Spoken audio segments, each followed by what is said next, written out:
Bom dia. Olá. Eu vou, antes de qualquer tipo de saudação, já pedir para as equipes irem se posicionando, enquanto eu vou dando os informes. Então, façam um favor.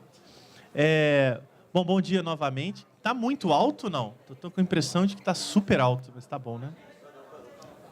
Então tá bom. Bom dia. Bom, a gente vai iniciar aqui mais um debate da Mostra Competitiva, né? Hoje com os filmes Conte Isso Aqueles que Dizem que Fomos Derrotados, uma coprodução Minas-Pernambuco, e Bloqueio, filme creditado aí Pernambuco, parte da programação da Mostra Competitiva, né? Do 50º Festival. O festival vai até 23 de setembro, acontecendo com as atividades aqui no B-Hotel, no Cine Brasília, em vários endereços do Plano Piloto e em mais 13 cidades do Distrito Federal, com exibição de longas e curtas-metragens, atividades formativas e ambientes de mercado, que, aliás, começa hoje. A programação está toda no festivaldebrasilia.com.br e também no aplicativo na App Store, Google Play. O festival ele é realizado com recursos públicos da Lei de Incentivo à Cultura do Distrito Federal, Agência Nacional de Cinema e Lei Federal de Incentivo à Cultura. Tem patrocínio da NET Claro, Petrobras, Banco de Brasília. É uma realização da Secretaria de Estado de Cultura, Governo do Distrito Federal e Ministério da Cultura. Bom, informes feitos. Bom dia a todo mundo. De repente, quintuplicou de pessoas aqui na subida. A gente, então, tem a particularidade de ter dois filmes de coletivos, né? Um filme de uma dupla e um filme de um quarteto. Mais todos os que participam para além do crédito de direção, né, especialmente no primeiro filme, mas acho que no segundo a gente também tem uma co-presença muito forte ali dos documentados, né? Então, vamos tentar, na medida do possível, organizar de uma maneira que dê para todo mundo falar, perguntar, nesse tempo que acaba sempre sendo curto. Eu brinquei agora há pouco, e é verdade que é um desafio tentar mediar ou tentar organizar um debate sobre um filme de ocupações e um filme sobre greve de caminhoneiros, mas a gente vai tentar. Porque, como ficou muito claro na sessão de ontem, são dois filmes que mobilizam afetos e ações de uma maneira muito, muito forte, muito cheia de emoções aí, né? O momento político brasileiro, o próprio impacto estético dos dois filmes, né? Que a gente vai ter oportunidade de conversar aqui. Então fica essa sensação de inquietação que permanece depois dos filmes, que certamente impregna também um bate-papo sobre ele tão poucas horas depois das exibições. Então, enfim, a gente vai tentando ver como isso funciona. De imediato, eu vou fazer mais ou menos o que tem feito nos outros, eu faço nos outros. Vou pedir que os realizadores e realizadoras falem muito brevemente algumas considerações iniciais dos seus filmes, né? No caso do curta, eu não sei, vou pedir que vocês se dividam da maneira que acharem mais adequada, se os quatro, só pedindo que isso não se multiplique em tempo, porque senão a gente vai ficar apertado. Então, coisinha de 2 minutos, caso sejam uns 4, vai ter que ser uns 50 segundos.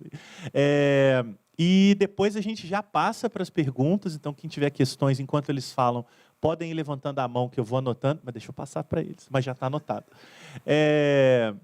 Que eu já vou pegando, e aí a gente vai, à medida que as perguntas forem aparecendo, direcionando para todo mundo que estiver aqui. Eu acredito também que tenha gente de equipe na plateia, então também peço que vocês falem quem está por aí.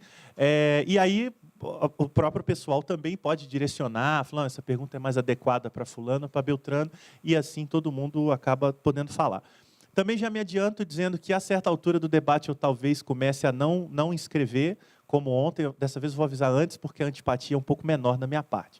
Mas, às vezes, quando eu percebo que tem muita gente, o tempo está curto, eu seguro um pouquinho.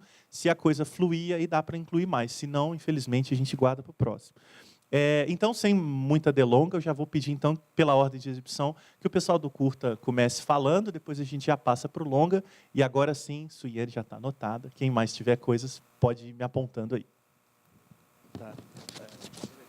Tá ligado? Tá. Bom dia. Pegando a deixa do Marcelo, vou falar aqui na plateia. A gente tem Nicolau, que fez desenho de som e mixagem, Bessa, que é um dos montadores, Dé, que fez o projeto gráfico, o nosso cartaz, aí a pesquisa do filme. Edinho também fez a pesquisa, para além de toda a coordenação e representação do MLB aqui. Sendo breve, falar um pouco do que a gente costuma conversar sobre o curta e o que norteou sua feitura. Ele foi filmado mais ou menos ao longo de 3, 4 anos, intervaladamente. E há 1 ano e meio, mais ou menos, nós nos juntamos em Belo Horizonte para fazer uma reflexão acerca do material audiovisual dos últimos 6 anos, 2012 até o presente, no caso, nos últimos 5 anos, né, já que faz um.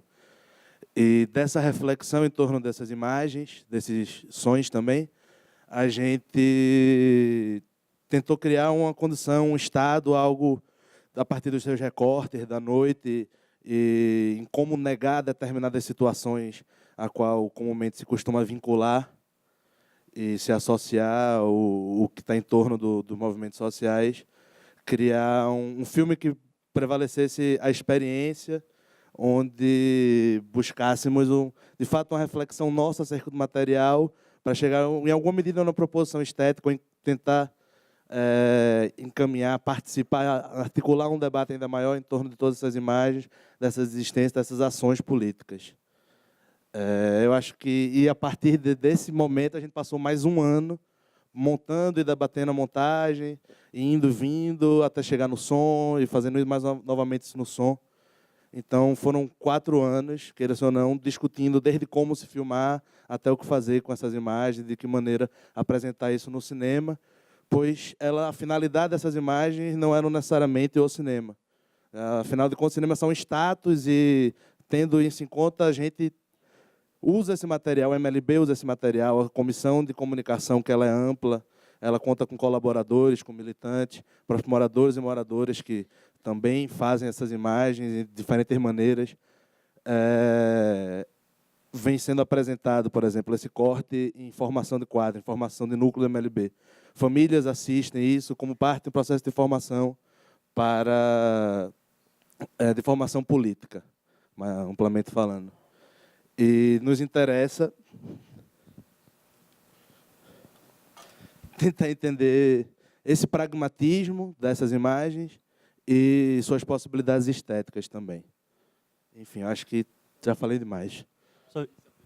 A Alice está aí, eu estou sem óculos. A Alice está aqui também, agora eu estou vendo ela ali. A Alice fez a cor do nosso filme.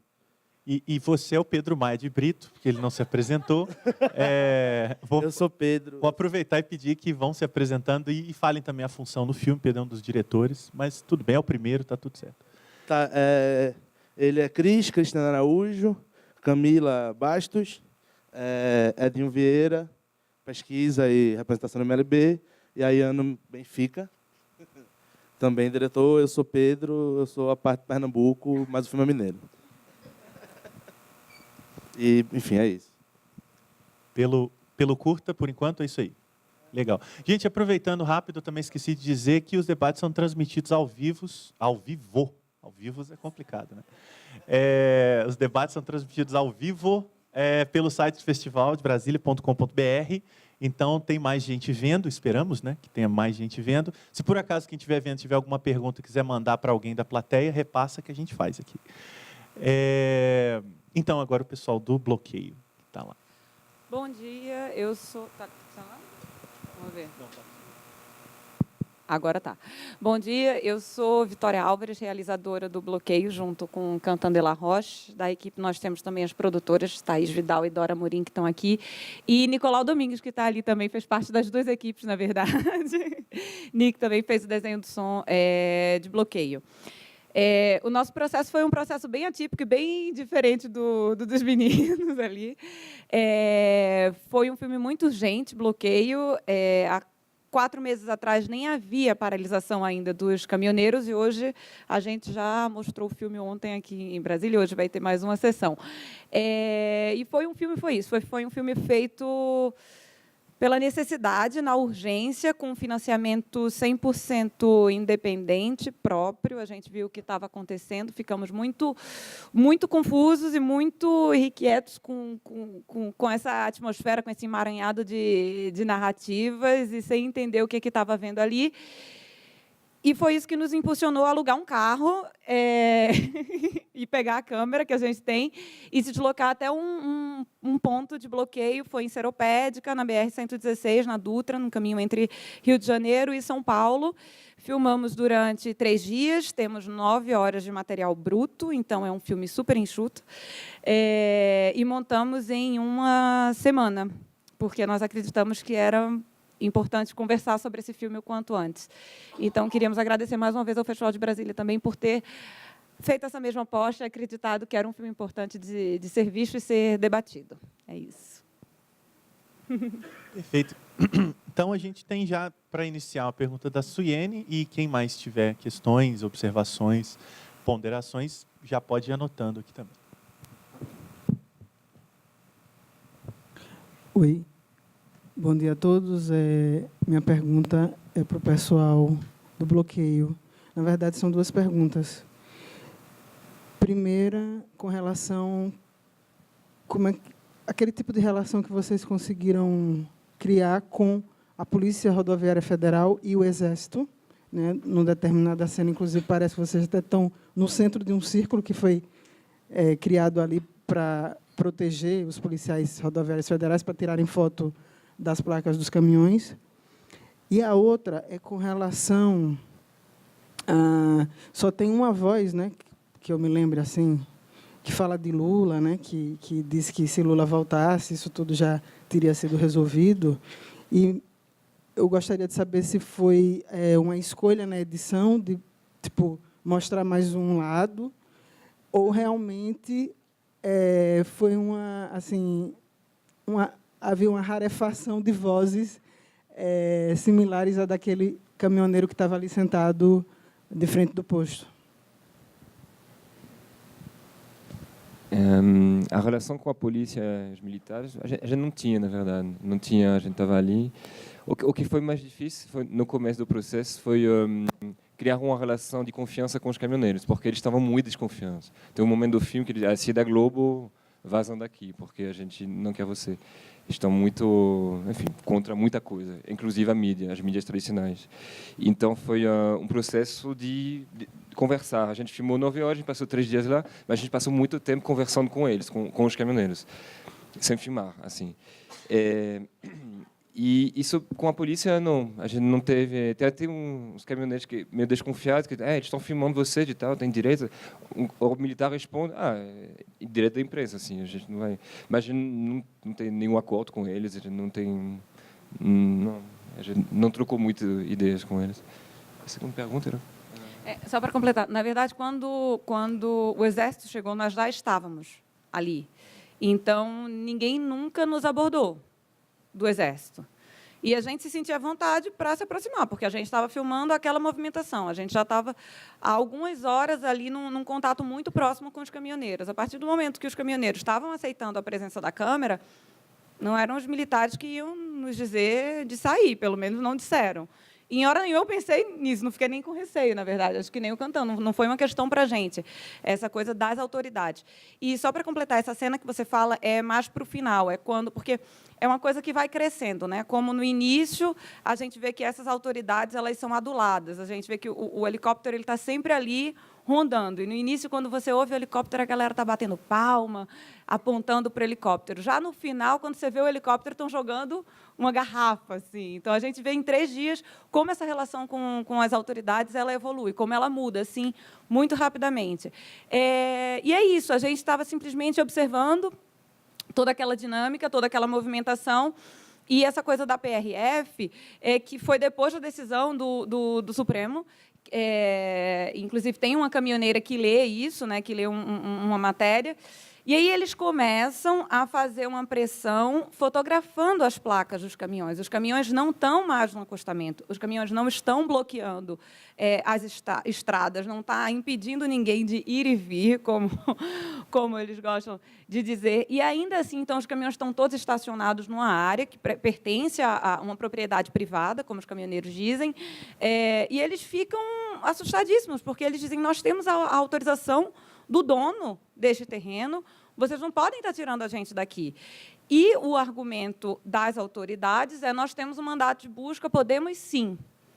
Inclusive, tem um caminhoneiro naquele momento do embate que diz assim, eu acho que vocês deveriam dar tempo para a gente procurar um advogado, para a gente ver quais são os nossos direitos. E a gente vê que a autoridade está rindo da cara dele, sambando na cara dele, dizendo, beleza, mas isso daí não é comigo. Quem quiser, ó, vamos começar, enquanto a gente está conversando aqui, vamos começar a ir tirando os caminhões. Então, não foi um cerco de segurança. Simplesmente a gente estava dentro mesmo da ação. Foi acontecendo e a gente foi seguindo. Quando a gente viu, tinha de um lado o caminhoneiro tirando as fotos, do outro lado, de um lado os policiais tirando as fotos para fazer essa pressão psicológica, fazer com que aquele movimento se desestabilizasse e se dissipasse, e, de outro lado, os caminhoneiros que estavam começando a ter um outro olhar e dizendo assim, vocês estão começando a colocar pressão, e isso não é legal, a gente tem direito de ficar aqui. Então, foi isso, só para entender o momento onde que a gente estava. E a segunda pergunta? Sim, de Lula. Sim. Com relação à voz de Lula, então, é importante dizer que, de fato, o movimento... eu não sei se ele tinha... A pauta intervencionista era a principal. Não vou dizer isso. Originalmente, é um movimento de trabalhadores pedindo melhorias de condições de trabalho. Ponto. Quando nós chegamos, já era o 7º dia, ou seja, Temer já havia assinado aquelas medidas aceitando parte do acordo. E, ainda assim, os caminhoneiros resolveram ficar. E aí é que essa pauta intervencionista começou a ganhar mais espaço, porque a gente percebia que é quase como se o Fora Temer fosse um sinônimo da intervenção militar. Tem inclusive, que diz isso quando está conversando no momento mais cedo no filme, que eu pergunto, eu digo, mas eu não estou entendendo, é Fora Temer ou é pela intervenção? Ele fica assim, não sei, o que for, o que der, melhor. E é isso. Então, existiam algumas vozes, sim. Tem quem diz assim, a Dilma não fez 10% e não tiraram a Dilma. Né? Tem quem diz assim, se o Lula tivesse aí, tudo teria sido diferente. A gente conversou com um caminhoneiro também, que era tem família do ABC, entendeu? E que estava na base do PT desde sempre. Só que aí, quando é um grupo também muito corporativista, né? São pessoas que se sentem muito excluídas da sociedade. Então, eles não vai ter uma voz que vai dizer assim, gente, que absurdo, vamos deixar de ser intervencionista. Sabe? Aquelas vozes, elas vão dizer pontualmente uma coisa aqui e outra ali, mas não ia haver uma assembleia onde eles iam debater isso. Pelo menos em Seropédica, onde nós estivemos, durante o período que nós estivemos, não houve isso. Mas esse discurso havia. Não era um discurso hegemônico, mas se a gente guardou na montagem, é porque era um discurso minoritário, mas que estava presente também em conversas pontuais, não era em conversas públicas, assim. Rosário. Maria do Rosário Caetano, da Revista de Cinema. Primeiro, para a equipe do curta, eu queria que vocês falassem mais desse título, Manifesto, que eu acho magnífico. Eu acho, sim, um título mobilizador e muito poético, muito forte. Né? Então, como é que vocês chegaram a ele, essa escolha? E, para a equipe do bloqueio, eu queria que vocês... Os dois pernambucanos, né, franco-pernambucano, escolheram uma cidade estratégica, Seropédia, na boca da Dutra, né, que é uma estrada de alta potência econômica, que transporta muito da riqueza nacional. Talvez tenha sido isso a escolha, fazer vocês se deslocarem para lá, um lugar distante. Né? E, então, a escolha desse lugar, como é que vocês pensaram para onde nós vamos montar acampamento? A segunda questão... eu queria que vocês falassem da questão da religiosidade. Né? Eu acho que vocês registram muito isso, há um componente muito forte desse aspecto. O outro é uma preocupação que eu acho que vocês que tiveram dentro do coração ali da manifestação, do processo. Ontem, a coluna da Mônica Bergman deu de que o próprio Haddad e a equipe estão preocupados de que o Bolsonaro ganhe no primeiro turno. Não é porque os votos dos candidatos do Alckmin e dos outros 3, Meirelles, aquele outro, podem ir por voto útil para ele, anaboliza ele mais, que ele já está anabolizado, e ganha no primeiro turno. Eu falei, bem, a Mônica Bergman está plantando alguma coisa. Hoje, o próprio Montenegro, do Ibope, reforça que essa hipótese é muito possível, né? Que o antipetismo é hoje uma coisa tão forte que isso pode acontecer. Eu pergunto se dentro lá com aquelas pessoas do lado, se vocês já sentiram que estava ali o germe, a representação desse germe, né, dessa rebelião. E, por fim, eu que sou ombudsman de chapéu e de barba, aprendi com o filme de vocês que a polícia rodoviária é uma exceção. Né? Todos os policiais rodoviários que aparecem são barbudos com aquele chapéu mole. Né? Então, eu já sei que tem essa exceção.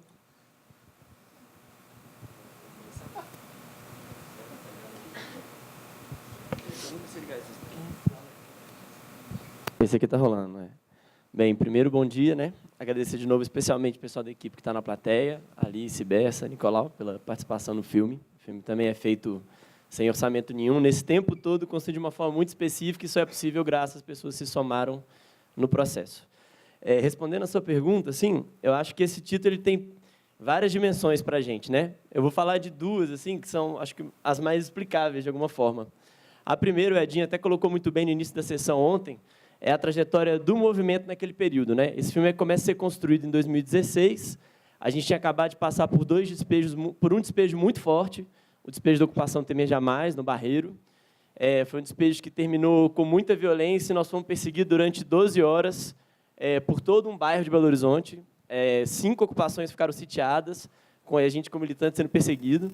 E aí, enquanto a gente estava fazendo o filme, a gente fez a Manuela Aleixo. E a Manuela Aleixo, ela também é despejada, e ela termina com uma cena muito forte, que é uma companheira nossa que milita com a gente desde que tinha 9 anos. Ali ela tinha 14 e toma um tiro no rosto. Então, dentro do movimento, existia assim, como se fosse uma ressaca. Né? Assim, aquela coisa, bem, nós estamos nessa conjuntura nacional, a gente está vendo qual que é, a gente vê o crescimento do fascismo, a gente vê o crescimento da repressão às ocupações, no discurso na mídia, na forma como a polícia atua, mas a gente tem que propor alguma coisa dentro disso. E a nossa linha, enquanto movimento, é de que luta você faz para frente. Então, se os caras vêm para cima, nós vamos para cima também. E aí, a nossa resposta, o filme um pouco foi uma forma. Quando a gente volta para olhar esse material, eu acho que Pedro colocou isso, mas só reforçando, esse material já vinha sendo filmado para ser usado na comunicação do movimento de forma geral. Então, a gente já tinha muita imagem que já tinha circulado, chegado a 10 milhões de pessoas, denunciado nacionalmente todas essas violências, né, que a gente sofria, que eu acho que são as imagens que a gente mais vê de lutas sociais, são esses conflitos, né? A porrada, a polícia batendo, a bomba torando. E aí a gente queria outra coisa, assim, a gente queria olhar aquelas imagens e procurar a força nelas, assim, entender, naqueles processos diferentes, como as imagens se relacionam com eles e o que elas podem trazer dessa energia de luta nossa. E aí o título surge um pouco nessa busca. A gente vai entender o que caracteriza a gente, o que caracteriza essa luta, com o que aproxima essas 3 ocupações, né? E aí, assim, ficou muito claro para a gente, assim, ao longo do processo, que é a organização, é a forma das pessoas lutarem juntos, são aquelas famílias em luta, é o movimento como uma ferramenta de criar mecanismos de resistências, que é a resposta para essa conjuntura. Assim. Então, se a gente pensa isso enquanto movimento, a gente pensa isso enquanto cinema também. E aí a forma que esse título ele vem um pouco assim, numa forma de processar essa experiência. Né? E aí é uma coisa muito local, né? Ali em Belo Horizonte, no universo da luta das ocupações lá, a gente tinha esse espírito de, pô, os caras estão batendo, nós vamos mostrar que não, estão batendo, mas nós estamos construindo. E aí o filme sai, logo em seguida a gente faz mais uma ocupação, que é a ocupação Carolina Maria de Jesus, no centro de Belo Horizonte, a ocupação dá super certo, agora já completou um ano, dia 7 de setembro, inclusive. Então, assim, a gente enxerga esse filme como essa resposta. E aí o título vem nesse sentido de digerir isso.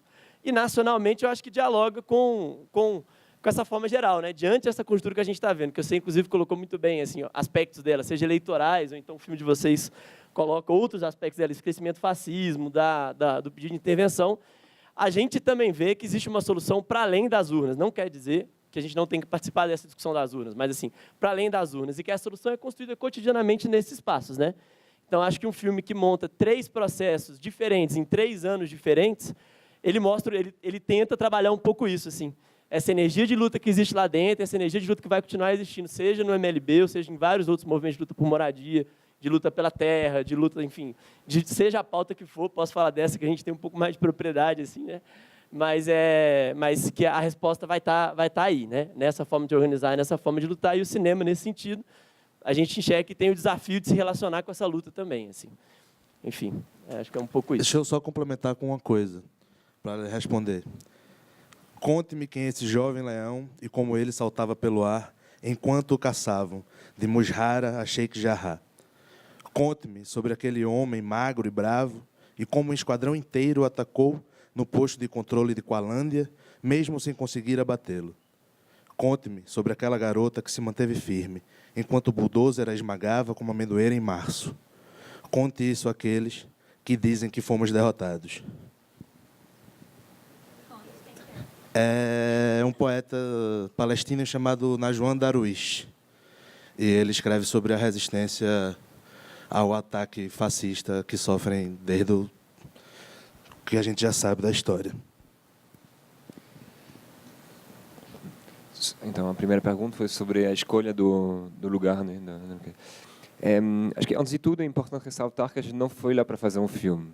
A gente foi lá no intuito de registrar um momento e a gente não sabia para quê. A gente não foi lá para... Vamos fazer um longo para mandar para Brasília, óbvio. A gente foi lá porque a gente sentia que tinha uma necessidade de mostrar... Essas pessoas existem, estão ali, esse pedido de intervenção militar estava crescendo cada vez mais, e, ao mesmo tempo, a gente não sentia que a representação do movimento estava claro. Assim, a gente tinha, de um lado, o helicóptero da Globo mostrando os caminhões de longe, e, do outro lado, as redes sociais denunciando, cheio de fake news também. Vamos lá. Então, foi um sábado à tarde, a gente alugou um carro e a gente mora no Rio, a gente foi atrás de bloqueio.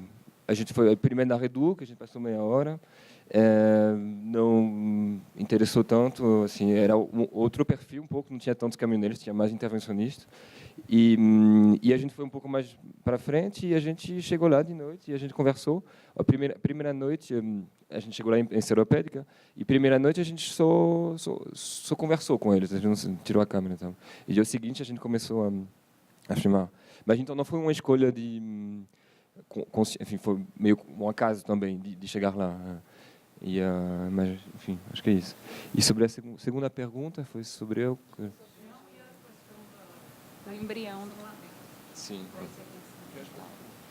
Só mais uma vez, acho que eu queria que vocês falassem também daquela personagem do professor que dialoga com eles. Como é que eles encontraram aquela mulher tão serena, tão calma, não é? Capaz de manter uma conversa num ambiente tão difícil. Tinha a igreja também, na segunda. Porque isso foi um negócio que... Então, a gente chegou no sábado, a professora chegou na segunda, então no 8º dia, e o que a gente ficou impressionado é que, até agora, quem estava presente nesse bloqueio era pessoas, a gente não sabe direito, mas grupo de extrema-direita, mas que não são partidos, assim, mas tem um cara no filme que chega de carro e vai embora, suplanta uma ideia, isso. E que tirar foto e tal. E aí a gente sentia que tinha uma galera aí articulando um pouco. E a igreja. Quem são os dois pilares? É isso. E a esquerda não estava. Tem o Cabo Daciolo, que estava lá também. Parece que a gente chegou no dia seguinte, assim, mas que a gente perdeu por pouco, a gente chegou no dia seguinte. Então, a gente não sabia que ia ser eleito, Deus me livre, candidato, quero dizer. Mas é isso. E quando esses professores chegaram, foi... até que enfim, né? Bom, são pouca gente e tal, e o diálogo é muito difícil, dá para ver no filme que são dois mundos conversando, assim, com realidade, com visão do mundo diferente e tal, e com... Enfim, eles eram 4, assim, então... Uma greve dos caminhoneiros que estava durando 8 dias. Então, o diálogo não é fácil, mas eles chegaram e, bom, foi... E foi engraçado porque a gente nem conversou tanto com ela, porque os caminhoneiros estavam muito desconfiados de todo mundo. Então, o partido, o PSOL, são os caras do PSOL, e já começaram a brigar, a gente queriam que a gente parasse de filmar e tal, que associaram os professores com a gente e tal, alguns com quem a gente não tinha conversado. Aí a gente não, a gente não está do PSOL nem nada, a gente está só aqui fazendo filmes, assim, fazendo imagem ainda naquela época. E quer falar sobre a última? Eu acho que a sua questão sobre a religião e a igreja está diretamente ligada à questão seguinte, que é esse protofascismo, né? Não estou dizendo, que fique bem claro, que todas as pessoas que estavam ali eram fascistas, mas a gente percebe que hoje na sociedade E existe uma banalização do discurso de extrema-direita. A gente começa a achar que é ok dizer várias coisas que são graves. E, sim, naquele momento, a gente ficou muito confusa. A gente foi para a seropédica porque estávamos confusos, e, enquanto a gente filmava, a gente ficava cada dia mais confuso, porque a gente estava constatando exatamente isso. O que estava vendo ali, para a gente, era um grito de socorro de uma classe de trabalhadores que já estavam sendo privados de vários direitos há muito tempo, com quem a democracia já havia falhado há muito tempo.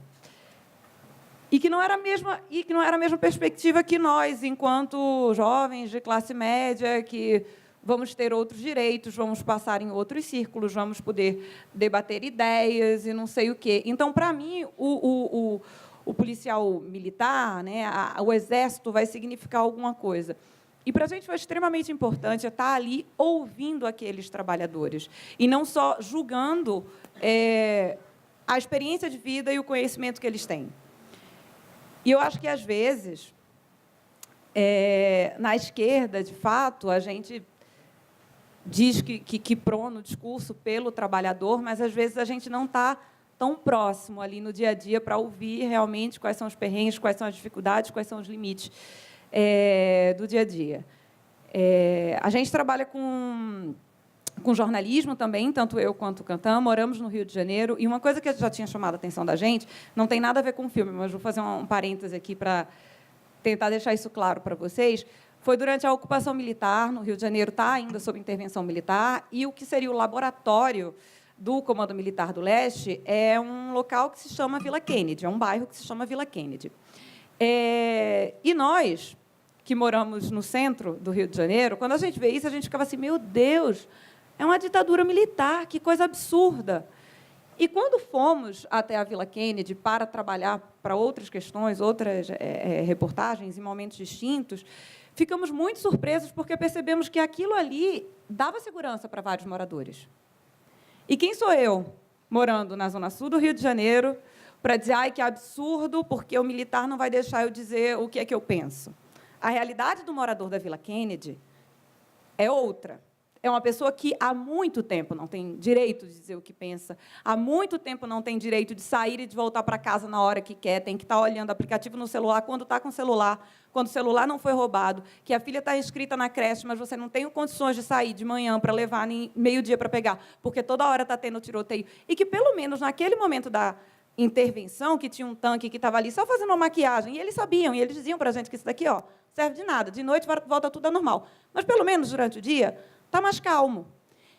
E, para a gente, foi de grande aprendizado ouvir isso e tentar aprender com muita humildade, porque isso também é muito conhecimento. Conhecimento não é só o que a gente aprende quando estuda ciências políticas e referências e bibliografias, não sei o quê. Eu não vou nunca ter essa experiência.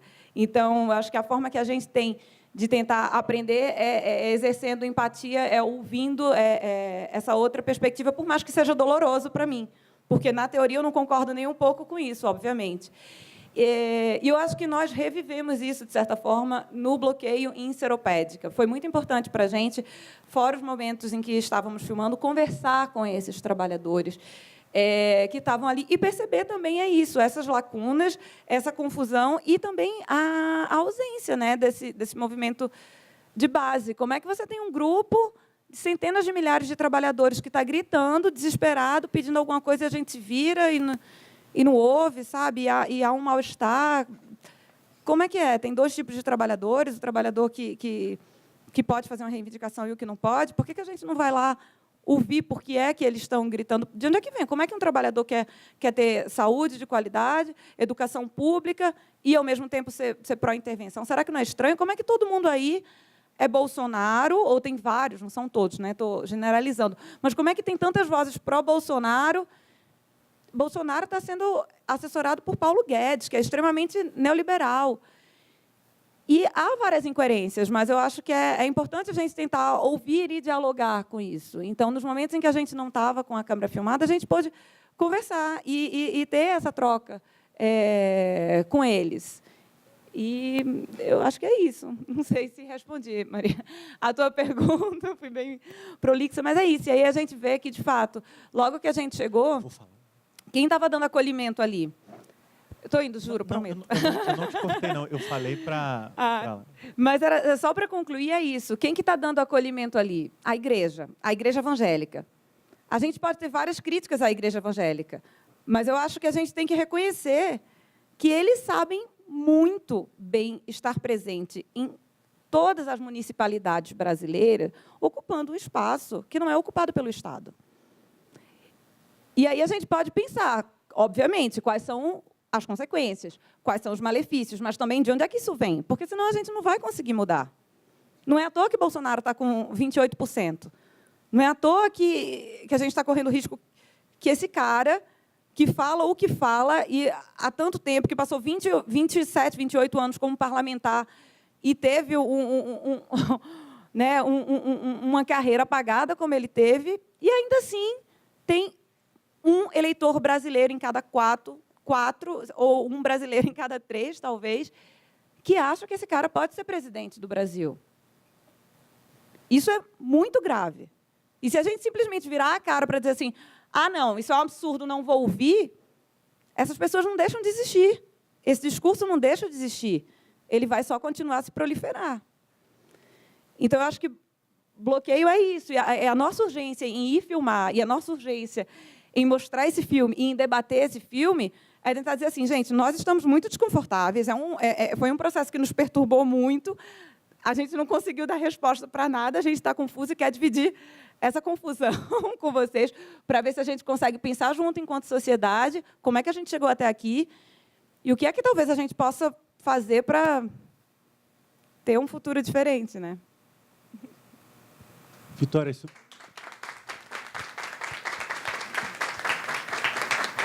Obrigado. Obrigado, Vitória. Isso aqui foi um vazamento de áudio. Eu estava tentando me comunicar com a Lélia e, sem querer, falei no microfone que eu ia dizer que é o Carlinhos aqui. Ó. Carlinhos, levanta o braço, fazendo favor. Isso. Que é para passar o microfone. Obrigado. Carlinhos, vá lá. Bom dia. Eu sou Carlos Alberto Matos, do blog Carmatos e do portal Carta Maior. Eu acho que vocês foram muito felizes em conseguir flagrar tantos ângulos, né, e tantas contradições. Mas uma coisa que eu senti falta, e alguns colegas também, a gente comentou no final, foi a questão do lockout, da participação dos patrões naquele movimento, né? Eu sei que vocês estavam muito ali à mercê do que vocês ouviam, do que vocês flagravam, né? Mas, em algum momento, também a gente ouve a voz, talvez, da Vitória, perguntando coisas, né? Então, havia uma interlocução, havia perguntas. Isso nunca passou pela cabeça de vocês de tentar sondar alguma coisa sobre o lockout ou realmente passou despercebido? Isso é uma questão. E a outra é só para uma curiosidade. Quer dizer, o Quentin fez o Camocim, que está em cartaz atualmente, também um excelente filme. E agora eu estou vendo essa parceria com você. Eu queria saber como se formou essa parceria para esse filme especificamente. Tá? Obrigado. Sobre o blackout.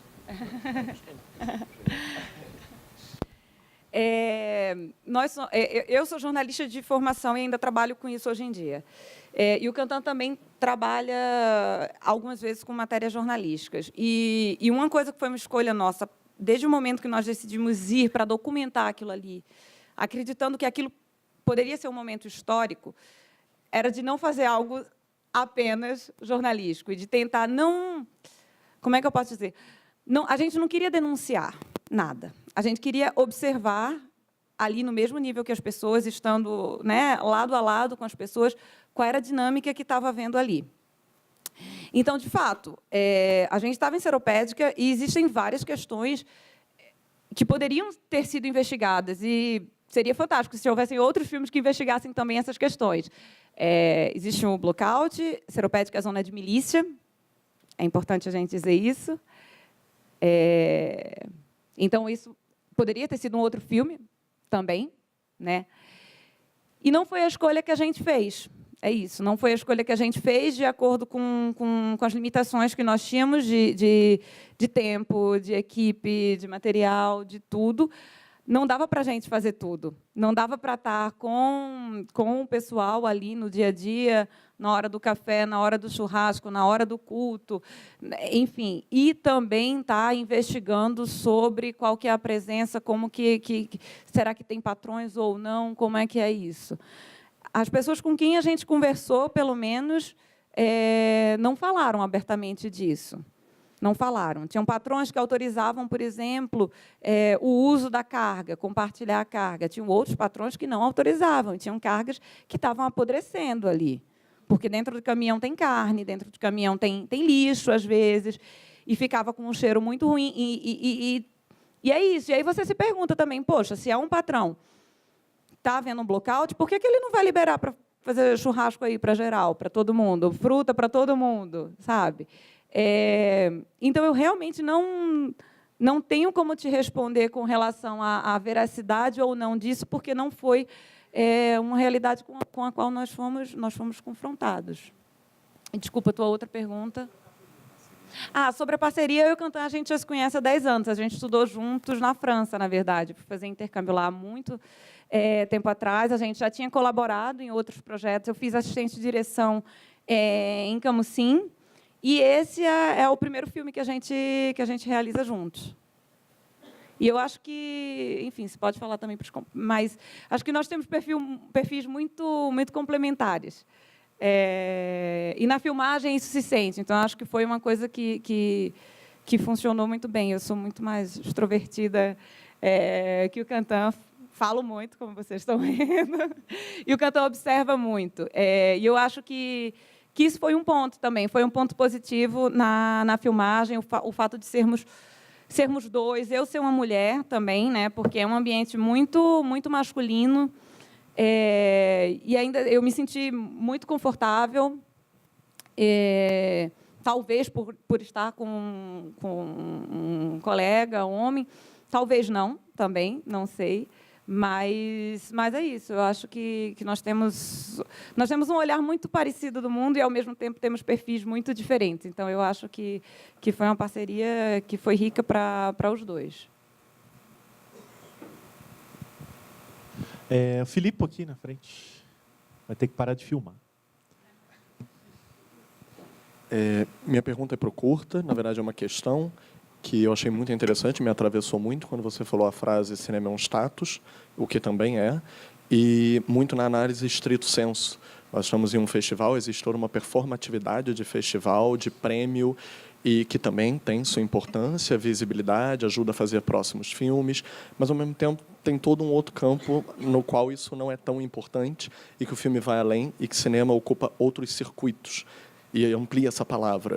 Então, eu queria perguntar, num sentido mais amplo do cinema, o quanto vocês conseguem utilizar, o quanto pode ser ensinado para as outras gerações e o quanto é usado dentro dessa forma de vocês poderem conscientizar o outro, também ter dentro da própria ocupação essa força que o audiovisual pode trazer, o quanto traz. Filmes recentes exploraram um pouco também isso, como era o Hotel Cambridge, como Escolas em Luta, e o quanto o audiovisual internamente foi tão importante, e para o externo também, se vocês fazem cineclubes, se vocês exibem outros filmes que se comunicam para haver uma troca, um intercâmbio de informações.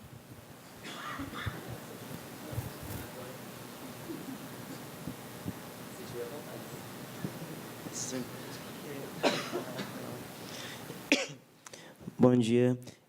Assim, acho que começando por essa parte do que constrói o cinema junto dessa luta dentro das ocupações urbanas, eu, por exemplo, entrei para esse ramo do cinema a partir do momento que eu conheci também essa galera que estava nos movimentos, o Ayano, o Juliano, que está aqui também no festival, e que a gente conseguia fazer oficina com as crianças dentro das ocupações urbanas e conseguia passar esse conhecimento para as pessoas que estão internamente, inclusive, que é construir junto, né? Então, boa parte dessas cenas do filme, de outros filmes, de outros materiais que a gente produz, é uma coisa que é construída junto.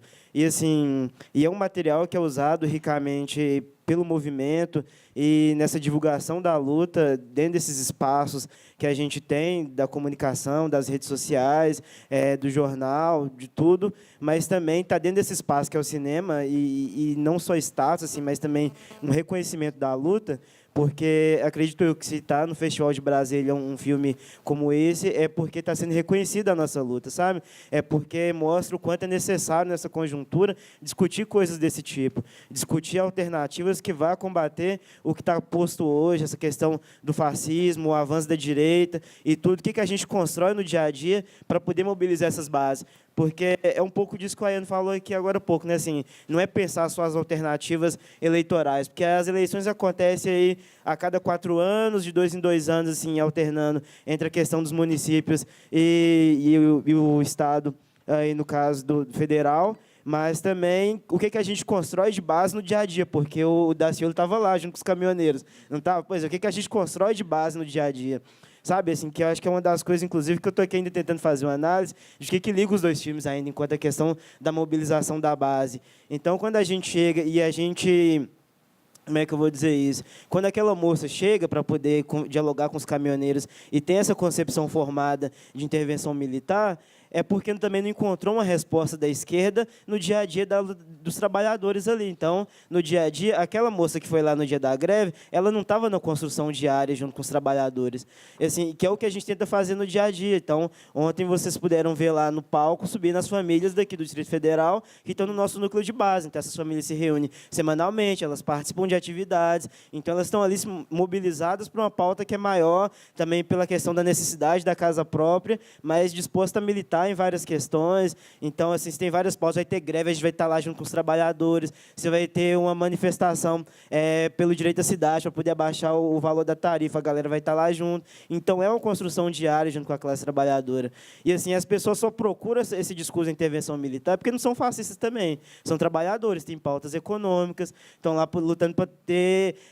para não ser cobrado o eixo suspenso do caminhão, sabe? Assim, é um negócio que é muito básico, e quando eles voltam para casa, não é só o combustível que está alto. Quando eles voltam para casa, o gás de cozinha está um absurdo. Então, tem que pagar esse gás.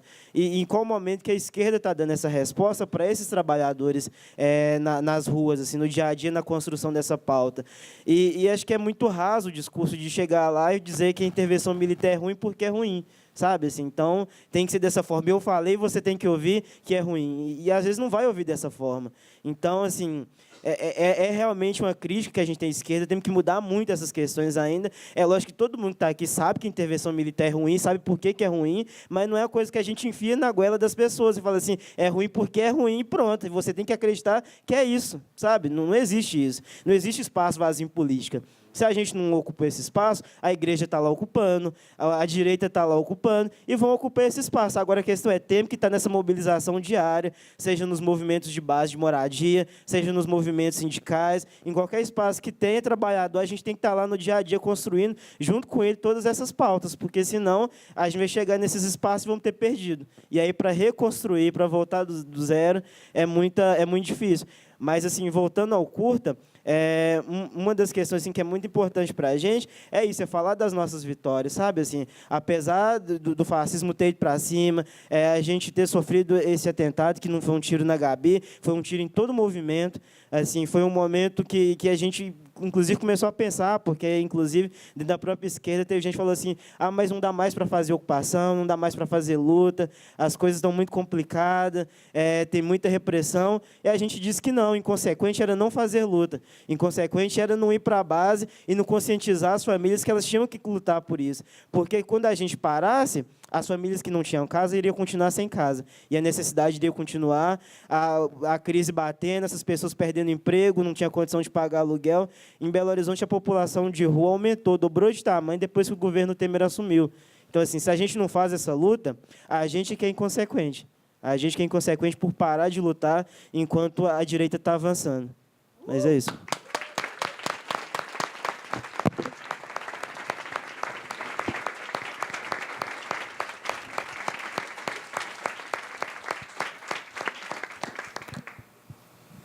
Foi tudo respondido, né? Preta agora.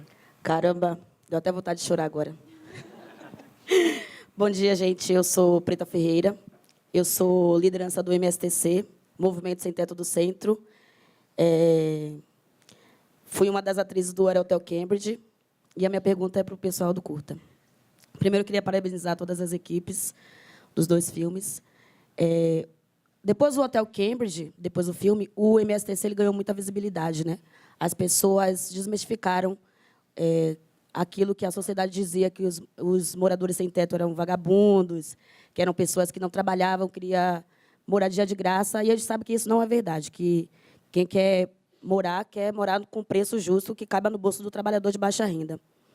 Após o Hotel Cambridge, nós ganhamos a posse do prédio onde foi filmado, do Cambridge, e hoje ele vai ser Minha Casa Minha Vida, que vai ser moradia para 121 famílias.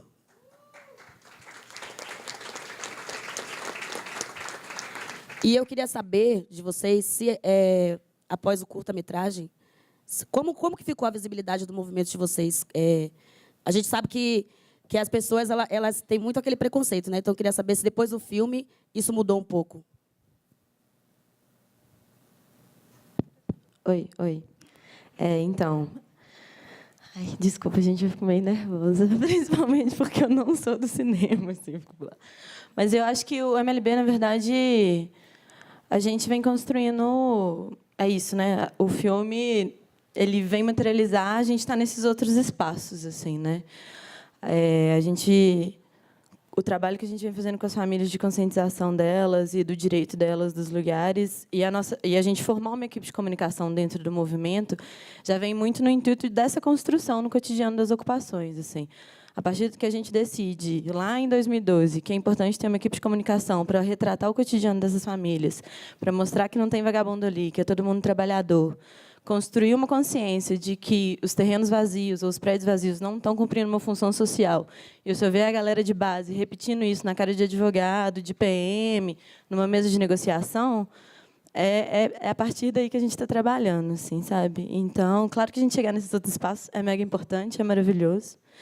Acho que dos dois lados, né, tanto da gente ser visto, mas também das pessoas verem, entenderem que tem uma construção ali que é cotidiana, sabe? Eu acho que para mim, assim, sendo uma resposta muito pessoal, vem desse outro lado, sabe? Do que a gente está construindo lá dentro. Assim, quando você pergunta o que é cinema, eu acho que a gente sempre bateu o pé, tipo, sempre vai ter alguém da juventude com a gente lá dentro, entendendo como que uma câmera funciona, entendendo qual que é o passo a passo de eu descarregar um cartão, por que é importante eu dar tal nome, tal pasta, está acontecendo alguma coisa, vamos lá mostrar que está chegando doação, ou que a gente está aqui construindo um ambiente comunitário, o que está por trás disso.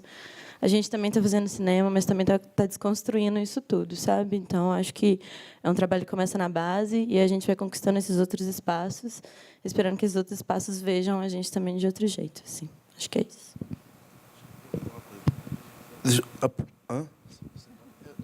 Eu ia complementar no sentido do pragmatismo dessas imagens.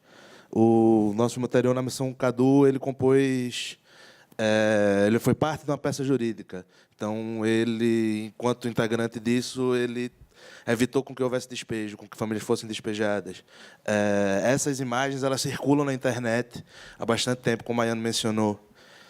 Então, essas imagens elas mobilizam nesse lugar. E quando eu falo que é um status, é porque essas mesmas imagens, da mesma forma, no caso do nosso filme anterior, no caso desse também, ou parte do material filmado, dos eventos que foram filmados, tornando-se um novo, como o evento Gabi, o Tiro, que há essa imagem, naturalmente a gente opta por não utilizá-la, mas ela circulou na internet e ela possibilitou um catarse para o tratamento médico dela.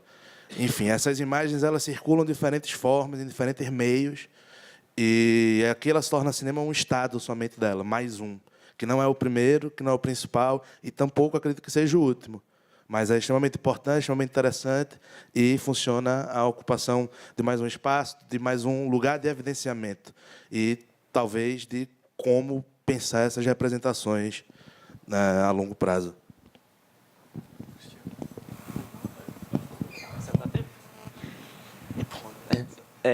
Eu queria complementar, só porque eu acho que dá para... As duas perguntas dialogam, assim. Porque, por exemplo, eu conheci Carmen, né? Sua mãe, justamente porque era Hotel Cambridge, a gente programou em Belo Horizonte, e aí o cinema possibilitou, de certa forma, a ida dela para lá. Ela foi, conheceu nossas ocupações, e a partir daí começamos um diálogo. Da mesma forma, o Edinho até ponderou aqui, a gente se conheceu a partir de uma oficina de cinema que o Edinho foi participar.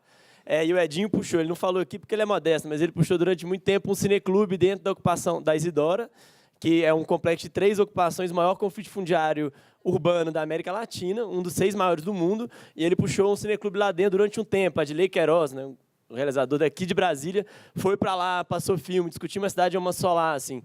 E aí, de certa forma, na missão, que Pedro colocou também, que é o nosso filme anterior, ele surge a partir de assim, as condições materiais para ele existir foram a partir do circuito Fórum Doc, que foi uma dissidência, assim, um braço do Fórum Doc que a gente fez nas ocupações urbanas, inclusive na Isidora, onde possibilitou Pedro conhecer Cadu, a outra menina que faz o filme com a gente, a Lu, também a gente se conheceu nesse processo. Então, o cinema ele potencializa algumas coisas, para além do pragmatismo das imagens em si, que o Pedro colocou muito bem, mas ele promove esse tipo de espaço, né? Esse tipo de encontro que é massa, é o primeiro, e aí, conectando a sua pergunta também, é o primeiro filme nosso que entra MLB POM em um festival, e é a primeira exibição dele. Então, nós estamos curiosos também para saber qual que vai ser o impacto. Assim, o filme anterior, Na Missão com Cadu, ele é vinculado ao MLB, mas ele não tinha um vínculo tão direto só com a nossa luta, já que a Isidora é uma luta mais ampla que o próprio MLB.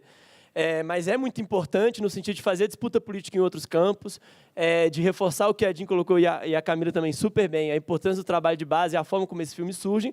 E o cinema também é um mecanismo de trabalho nas bases, sabe? Assim, ele é um espaço de diálogo, ele potencializa formação de juventude, ele oferece caminhos alternativos para essa juventude, sabe assim? Porque é muito disputada pelo tráfico, é disputada pela violência policial.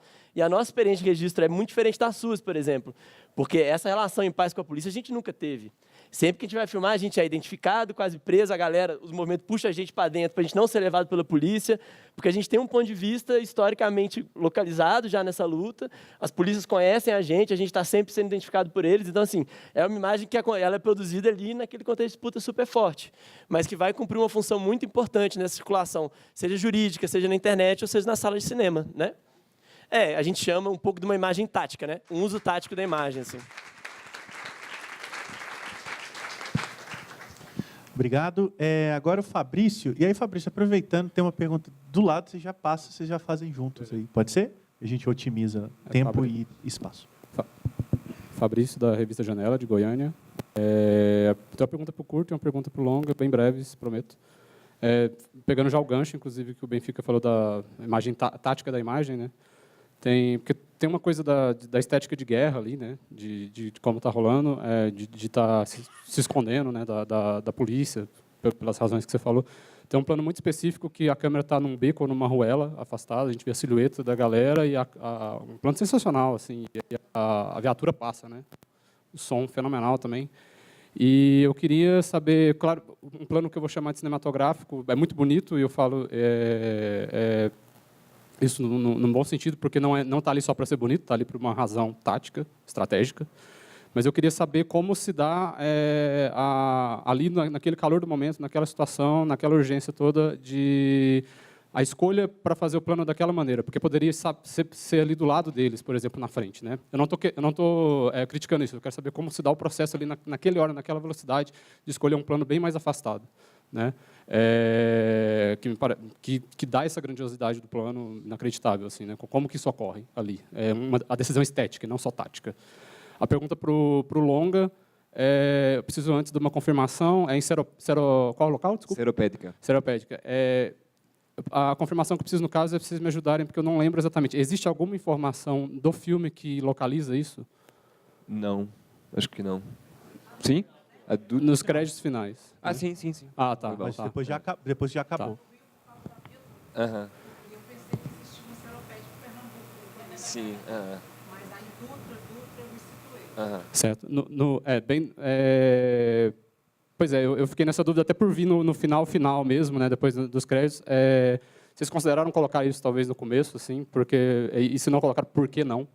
Considerando que é uma manifestação nacional, que tomou tudo, né, por que não localizar isso no começo, de alguma forma?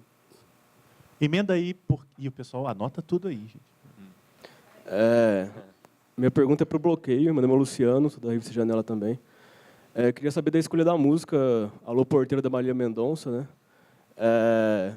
A Marília é uma expoente da música sertaneja brasileira dos últimos anos, e eu sinto que esse é um grande hit dela também, e que é uma música então muito representativa de uma cultura sertaneja. E, ao mesmo tempo que nesse debate eleitoral que tem acontecido ultimamente, tem ocorrido essa associação, ou tentativa de associação da música sertaneja com o Brasil conservador, ou com o Bolsonaro, na medida que alguns artistas se colocam abertamente pró-Bolsonaro, enfim.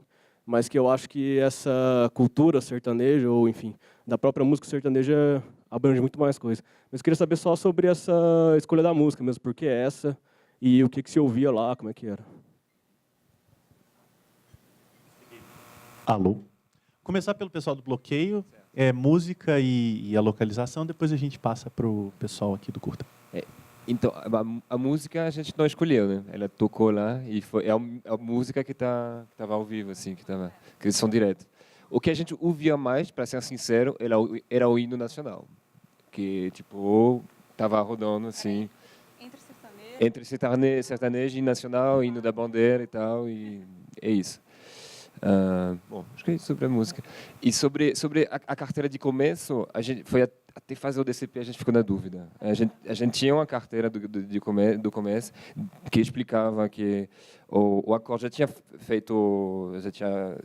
sido assinado assim pelo governo, assim, com os caminhoneiros, e que se situava em Seropédica. A gente pensou muito, mostrou para vários amigos e tal. E eu acho que acontece em Seropédica, mas aconteceu em vários pontos de bloqueio no Brasil. E o que a gente filmou em Seropédica pode ir à Serra, aqui, em Pernambuco, enfim.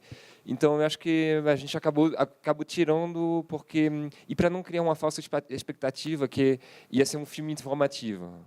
Vamos mostrar didaticamente como foi essa greve. Não é o filme, sabe? Então, eu não queria dar para o espectador uma falsa pista, sabe? Mas, sim, aparece, nos créditos finais aparece que foi em Seropédica, não me lembro agora.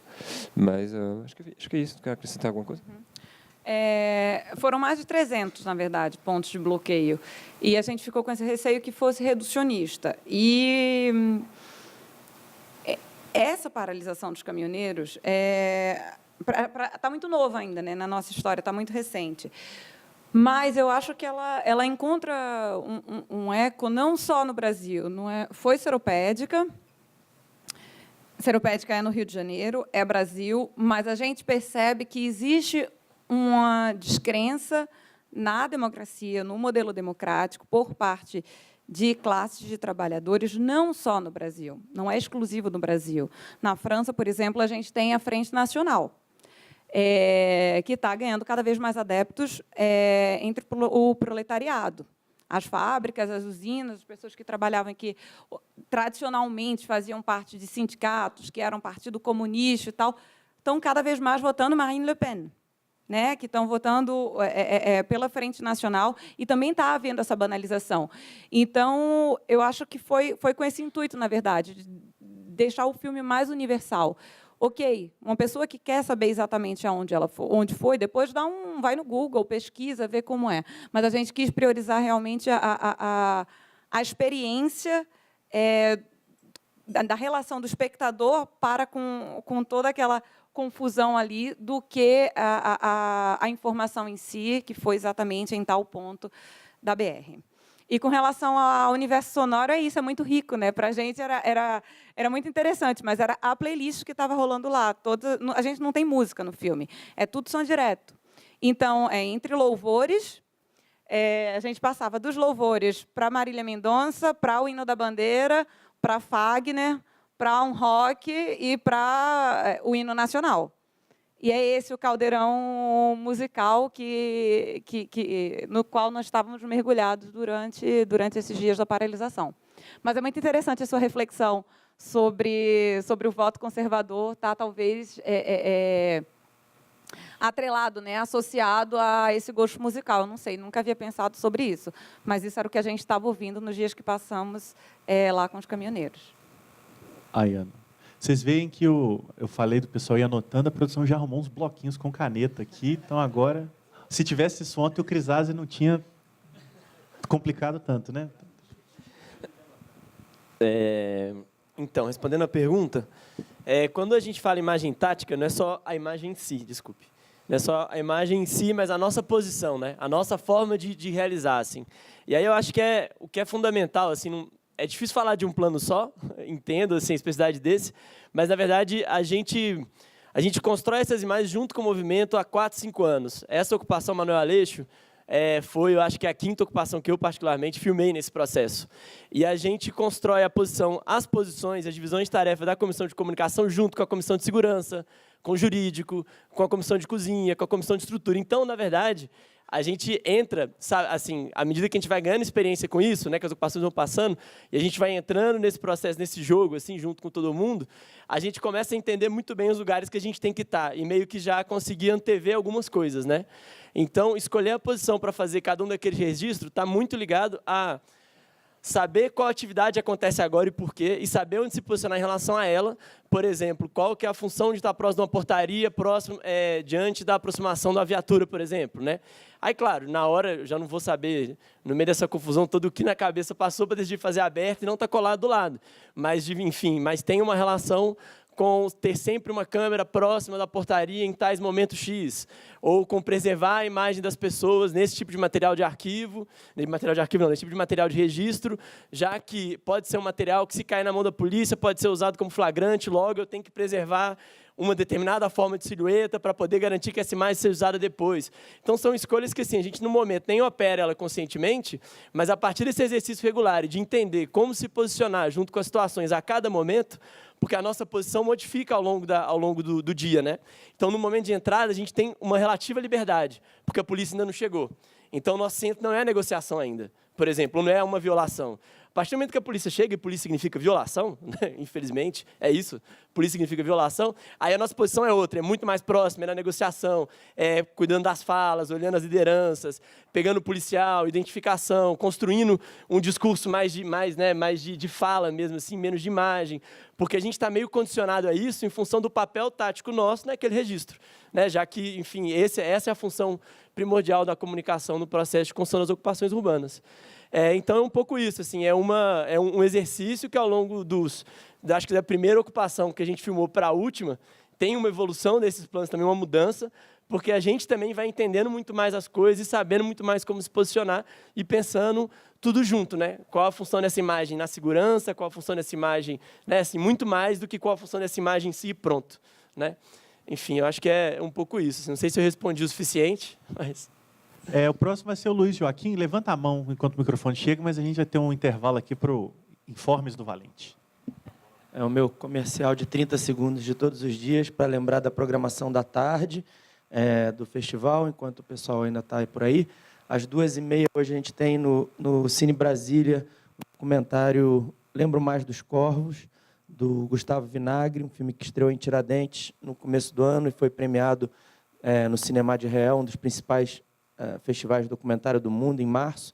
Então, é um filme bem especial e acho que quem puder ir não vai se arrepender. E às 4h30, dentro da Mostra Caleidoscópio, que está tendo uma repercussão e uma força muito grande lá no Museu Nacional, quem ainda não foi, eu recomendo. A gente tem a estreia do filme Jovens Bauman, da Bruna Carvalho de Almeida, que é um filme, no mínimo, muito enigmático e bastante instigante. E é uma estreia, não só é dela na direção de longas, mas é a primeira vez que o filme passa. Então, convidar vocês. Tentem estar nas sessões da tarde também. Obrigado. Volta aos filmes. Muito obrigado. Luiz.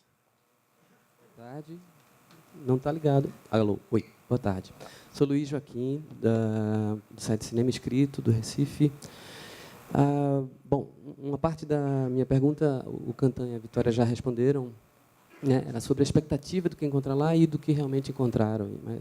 Mas eu também queria trazer uma questão para a Dora e para a Thaís, né, sobre a produção. Eventuais dificuldades, né, de produzir um projeto urgente, né? E também se já estão pensando em alguma estratégia, alguma forma, né, de colocar esse filme para circular, porque uma vez que o tema é urgente, né, e eu acho que não é à toa que ele está aqui na programação de Brasília, né, seria muito urgente também fazer esse filme circular, né, para a gente provocar reflexão a partir do que ele traz, né, considerando que as eleições estão batendo na porta aqui. Então, é por aí. Obrigada, Luiz. Sobre a produção, sim, é absolutamente desafiador.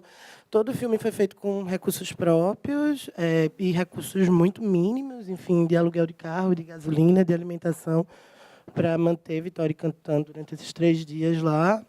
E, enfim, toda a parte de finalização que foi muito corrida e Por isso a gente, enfim, agradece a colaboração de Nick e Daniel, dos parceiros. Foi feita basicamente com o fim do festival que possibilita a exibição. Enfim, são processos muito específicos, uma experiência dentro de várias experiências que a gente tem na produtora. E sobre isso de distribuir, é engraçado você falar sobre isso, porque algo que a gente está debatendo muito, porque, no primeiro momento, a gente escreve em Brasília, tem a resposta, se anima, porque sabe que a exibição é vinculada a um debate, uma discussão, e acha isso absolutamente significativo e importante para o processo. E a gente está no momento de entender justamente se a gente continua nesse processo de festivais por um tempo, justamente para, enfim, prolongar um processo de debate e discussão também, enfim, nesse circuito, e também pensando um time perfeito de divulgá-lo. Enfim, a gente precisa pensar mais. Hoje eu não sei responder, de verdade. Ontem eu falei exatamente a mesma coisa para a pessoa que me perguntou, mas é algo que a gente está pensando bastante agora. E, por hora, a gente está, enfim, esperando outras respostas e vendo e focando em festival, mas sabendo que é um filme que vai ter um processo muito particular e que, enfim, lançamentos e tudo é algo muito, enfim, específico para ele. Aqui. Olá, bom dia. Leonardo Amaral, representante do site Alagoa e cineasta alagoano. A pergunta vai para ambos os filmes, porque se percebe que ambos têm uma pauta muito específica em mente e tem uma direção coletiva. Eu queria saber sobre as relações entre os diretores de cada filme, tanto para a definição de um discurso específico, quanto na própria questão estética, plástica mesmo. Obrigado. Oi. Eu acho que esse filme é coletivo porque o processo todo do filme é coletivo, assim. Inclusive, esteticamente, a gente tenta trazer o coletivo muito forte, assim, né? Então, são 4 diretores, isso é muito difícil. Eu acho que a gente teve dificuldades no alinhamento mesmo, mas era inevitável, assim. Então, foi parte do projeto desde o início, tanto de filmagens, né, que a gente já reiterou, e desde 2012 filmando de forma coletiva, a equipe de comunicação toda, até o processo de pesquisa e conceitualização, reflexão mesmo, assim. Era sempre uma coisa muito de estar junto, de estar pensando isso junto, das nossas diferenças estéticas, de pensamento sobre as imagens, assim, e que a gente foi alinhando isso e chegando de alguma forma. Mas eu acho que é isso, né? Não tinha como não ser nós 4, não tinha como não ser coletivo, assim, porque é todo um processo coletivo e todas essas diferenças são marcantes. Tipo assim, as nossas diferenças, elas são fundamentais para esse filme também, eu acho, assim, para ser o que ele é feito a partir dessa junção de pessoas, assim, porque se fosse uma pessoa a menos ou uma pessoa a mais, ou se fosse só uma pessoa fazendo esse filme, seria um filme totalmente diferente, eu acho. Então, essas escolhas estéticas estão muito relacionadas a esse espírito coletivo da gente estar junto, assim, ao fazer o filme, sabe? Em todo o processo mesmo, assim. E que isso se reflete no filme, que eu falei, né? Que eu acho que a gente sempre pensou o filme que ele tinha que ser coletivo também, enquanto filme, assim. Então, essa coisa dos personagens ser um personagem coletivo, de não focar necessariamente em uma pessoa, mas trazer esse coletivo, porque é uma ocupação, né? Então, a ocupação é isso. Tem equipe de segurança, equipe de comunicação, equipe da cozinha, e a gente quis trazer isso para o filme também, essa coletividade enquanto personagem, um pouco, talvez. E acho que uma coisa que é muito importante no nosso caso... desculpa, só complementar.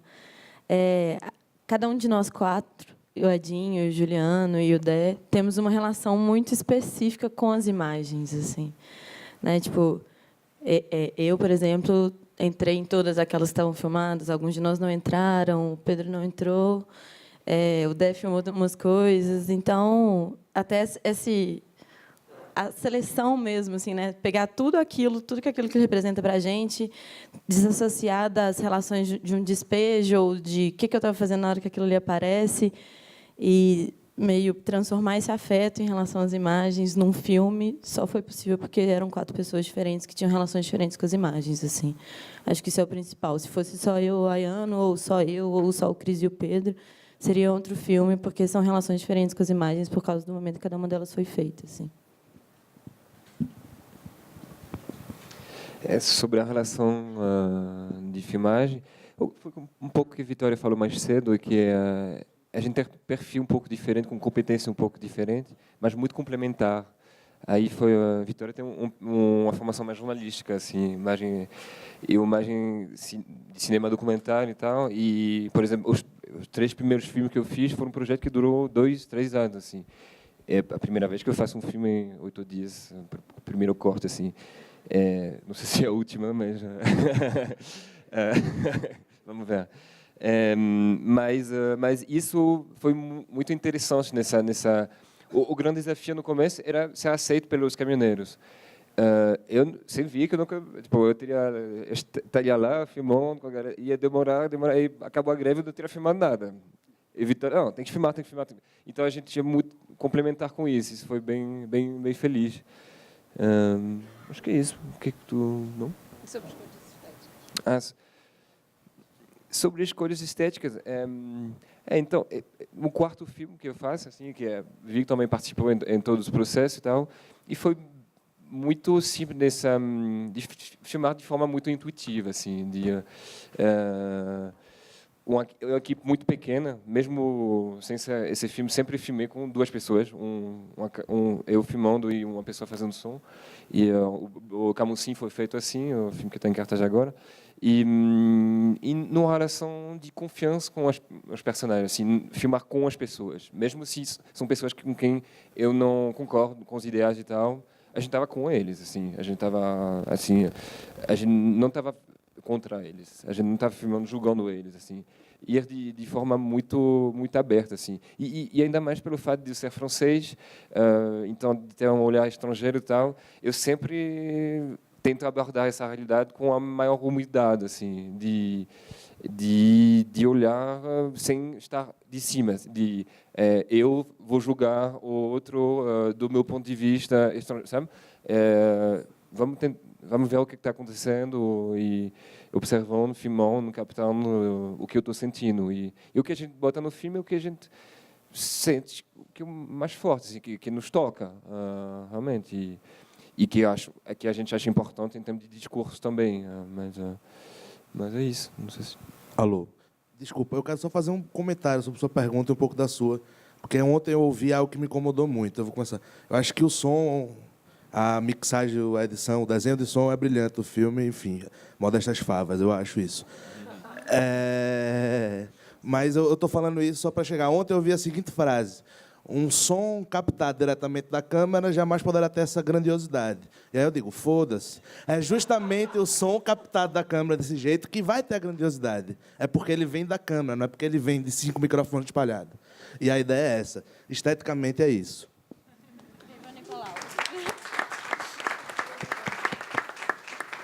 Pessoal, a gente tem 4 inscrições. O tempo está relativamente favorável, então vai dar para todo mundo falar por enquanto. Aproveitar também aqui, o Orlando Margarido veio me soprar, que às 19 horas hoje vai ter 2 lançamentos de livros da Abracine, Associação Brasileira de Críticos de Cinema. Um é o Animação Brasileira Sem Filmes Essenciais, que é um livro inédito aí, e um lançamento de um livro que já está circulando, Documentário Brasileiro Sem Filmes Essenciais. São 2 publicações feitas em parceria com a editora Letramento e Canal Brasil, que, como os títulos adiantam, faz um apanhado histórico e crítico das animações e dos documentários brasileiros. Às 19 horas, lá na parte externa, não é isso? Do Cine Brasília, né? Ali no stand do festival. E às 20 horas vai ter uma foto coletiva dos autores presentes no festival. Então, quem for autor de textos nesses 2 livros estiver aqui ou conhecer, espalha. Você está se inscrevendo para perguntar depois? Se espalha para os colegas. É isso. Então, em seguida aqui, o Rafael. Olá, eu sou Rafael Urban, realizador de Curitiba. A minha pergunta é para vocês, realizador e realizador do longa. Partindo de algo que você disse, Vitória, né? Você falou que é necessário, nesse momento, escutar, né? E isso é algo que eu concordo com você, acho que é fundamental, mas a escuta implica um ponto de vista, né, daquele que escuta. E para mim, pessoalmente, escutar significa se posicionar também, né? Partindo disso, de algo que o Cantan disse, que para vocês serem aceitos por esse grupo, vocês precisaram, por exemplo, se desfiliar à ideia de serem do PSOL, como a professora, né? Então, vocês tomaram algumas decisões para serem aceitos pelo grupo, assim, né? Então, a minha pergunta filmar esse filme implicou se omitir como sujeito e não ter um ponto de vista? Ou seja, é análogo ao gesto da imparcialidade jornalista? Ou há um ponto de vista, há uma posição quando você filma e você assume isso frente a esse sujeito e ao sujeito? Obrigada pela pergunta. Não há imparcialidade nenhuma. Há muita honestidade, na verdade. A honestidade e a transparência. Nós filmamos 9 horas de material bruto, mas a gente teve muito tempo de conversa com aquelas pessoas ali. E, para a gente, era muito importante ser honesto, porque, como o Cantan falou, a prioridade era estabelecer uma relação de confiança, e não existe confiança sem honestidade. Então, o intuito da gente não era... vamos fazer de conta que a gente concorda com todo mundo para poder ter acesso a tudo. Nunca foi isso. A ideia era ouvir, ser ouvido também, trocar uma ideia, mas aprender com aqueles relatos. Então, nós, em todo momento, todo mundo sabia que a gente não era pró-Bolsonaro ali. E eles brincavam com isso também quando a gente não estava filmando. Porque a gente se sentia muito à vontade para abordar essas questões. Enquanto a gente não estava com a câmera, a gente não queria que fosse uma câmera que estivesse ali para denunciar, para fazer uma inquisição. Então, de fato, quando a gente estava com a câmera, o exercício que nós optamos por fazer não era o único possível. Várias pessoas podiam ter feito outros filmes naquele momento e naquele local. O que nós optamos por fazer foi em observar. E, de fato, aquelas intervenções é porque a gente, nos momentos em que a gente faz uma perguntinha aqui, outra ali, é porque a gente não estava aguentando. A contradição saltava tanto aos olhos que a gente não aguentava e que a gente perguntava uma coisinha aqui. Mas é fora Temer ou é pela intervenção? E o Cantan, quando perguntou também, ele estava sendo completamente, o caminhoneiro completamente silenciado pelo Exército e, ao mesmo tempo, pedindo ainda intervenção militar. E aí o Cantan não aguenta e pergunta assim, mas você quer eles no poder? Mas a ideia da gente não era fazer entrevistas, não era denunciar, não era ser inquisitor, não era apontar, assim. Então, nós nos sentimos muito à vontade em dizer o que a gente pensava. Então, em momentos de churrasco com o Marcos, por exemplo, que é um dos caminhoneiros que aparece mais no filme, antes da gente começar a filmar com ele, eu lembro que eu tentava entender. Eu dizia, mas, Marquinhos, eu não estou entendendo. O que é que vocês querem? Você é pela intervenção militar? Vitória. Eu digo, mas, Marquinhos, o militar, quem é que é o militar? O militar é um homem, é uma mulher, é um ser humano, como nós aqui. Como é que a gente vai saber o que tem na cabeça dele? Qual é a segurança que a gente tem? Que, se de fato acontecer uma intervenção militar, o militar responsável não vai ser uma pessoa corrupta, não vai ser uma pessoa desonesta, não vai ser uma pessoa violenta que vai fazer, vai piorar a situação. E ele se emocionou, e ele chorou comigo, dizendo, Vitória, eu não sei, mas a gente está desesperado, a gente não sabe mais o que fazer. E é muito engraçado, porque depois que o filme foi feito, a gente já reencontrou o Marcos, mostrou o filme para ele, e ele sempre lembra dessa conversa, que foi uma conversa antes de ligar a câmera, inclusive num churrasquinho. E ele disse, Vitória, é muito engraçado, eu sempre lembro, essa pergunta que você fez para mim nesse dia, ela ficou ecoando aqui na minha cabeça, até hoje eu penso muito sobre ela. E é isso, para a gente eu acho que estava muito à vontade, filmando por causa disso também, a gente não tentou transparecer outra coisa, a gente estava num exercício de empatia, de ouvir o outro. Não estava sendo fácil para a gente, porque eram coisas que nos chocavam muito, e a gente ficava assim, depois, quando saiu eu cantando com a câmera, a gente ficava assim, cara, o que é que está acontecendo? Isso daqui é um ponto de bloqueio. Tem mais de 300, assim, no Brasil. E hoje a gente está vendo Bolsonaro com 28%. E é isso. Mais uma vez, é isso. Não dá para virar a cara. Não vai deixar de existir. E mesmo que o Haddad passe, existe essa parcela extremamente significativa do eleitorado que acha que é ok o que o Bolsonaro pensa e o que ele diz que pretende fazer. Concorda com as propostas dele. A gente não pode ignorar isso. Mas a gente não pode silenciá-los, mas a gente também não pode se silenciar e aceitar só. Mas é isso. A proposta do filme era de ouvir isso e de trazer isso para o debate. Então, a gente não queria que as nossas ideias fossem proferidas no filme, no corte do filme, por isso que a gente não fez mais intervenções, fez o mínimo possível. Mas, ao mesmo tempo, eu acho que a gente tentou deixar claro certas contradições assim, no filme. Não sei se você não sentiu isso, mas as contradições do movimento elas estão no filme também. Não sei se vocês estavam esperando mais disso, mas a gente tentou ser justo assim enfim, só para complementar. Oi. Cristina. Meu nome é Cristina Amaral, sou montadora, e a pergunta é para a equipe do longa, porque assim, vocês trataram de um assunto bombástico, muito sério, e aí acontece o seguinte, e que tem muitas nuances. Então, assim, eu entendo, eu acho super bonita a postura de empatia que vocês tiveram de ouvir. Tem essa questão dessa autocrítica que a esquerda tem que fazer, realmente.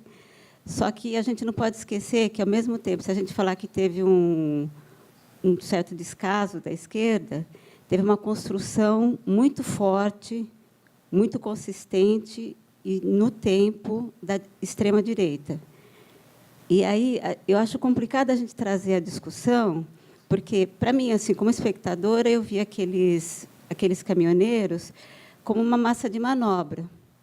E, para mim, ficou faltando quem é que está controlando as cordinhas nessa manobra, entendeu? Então, assim, é muito maior essa coisa, e leituras, inclusive, logo depois que surgiram, da questão também de que isso fazia parte de uma chantagem das empresas que ajudaram a construir o golpe e estavam cobrando a parte delas ali. Então, assim, é muito complicada essa história. Então, assim, eu acho assim, muito delicado, porque o documentário ele tem que trazer reflexão junto. Não é você impor o teu ponto de vista, mas você trazer outros também. E aí eu fico lembrando do Patrício Guzmán, eu fico lembrando do Chile, o que foi aquela greve de caminhoneiros no Chile, entendeu? E que a gente não dá para a gente ficar achando assim que a coisa está só ali e que o probleminha ali é de cada um, de não sei o quê. Outra coisa da igreja também, não dá para a gente achar que a igreja só foi e acolheu as populações mais pobres. A gente sabe que tem todo um outro trabalho que é muito político, que está sendo feito junto em nome disso, inclusive. Então, assim, se o cinema não aproveita, porque a televisão mostrou. Se o cinema não aproveita para, sabe, levantar essa discussão e jogar à luz do tempo, à luz da história do cinema documental, inclusive, eu acho que a gente fica na gente essa sensação de que faltou um monte de coisa ali, entendeu? Essa incompletude fica muito presente. Assim, não estou fazendo uma cobrança, uma crítica a vocês, estou colocando assim, o que eu senti de falta do potencial que vocês tinham ali na mão. Sabe? Eu acho que a gente estava, na verdade, a gente ficou vendo a ressonância daquele movimento, mas a essência, tudo que está por trás, eu infelizmente não consegui sentir. Eu queria saber se para vocês pintou esse tipo de preocupação. Tudo bem que tem urgência de querer fazer, mas essa inquietação, se isso fez parte para vocês nesse processo. Eu acho que você citou a greve no Chile. A gente pegou a câmera e alugou esse carro pensando na Batalha do Chile. Assim, a gente pensou esse registro que vai ser, a gente pensou que a gente ia filmar meses e meses ou anos isso assim. Então foi esqueci o começo de onde eu ia. Esqueci. Se a gente pensou como sim,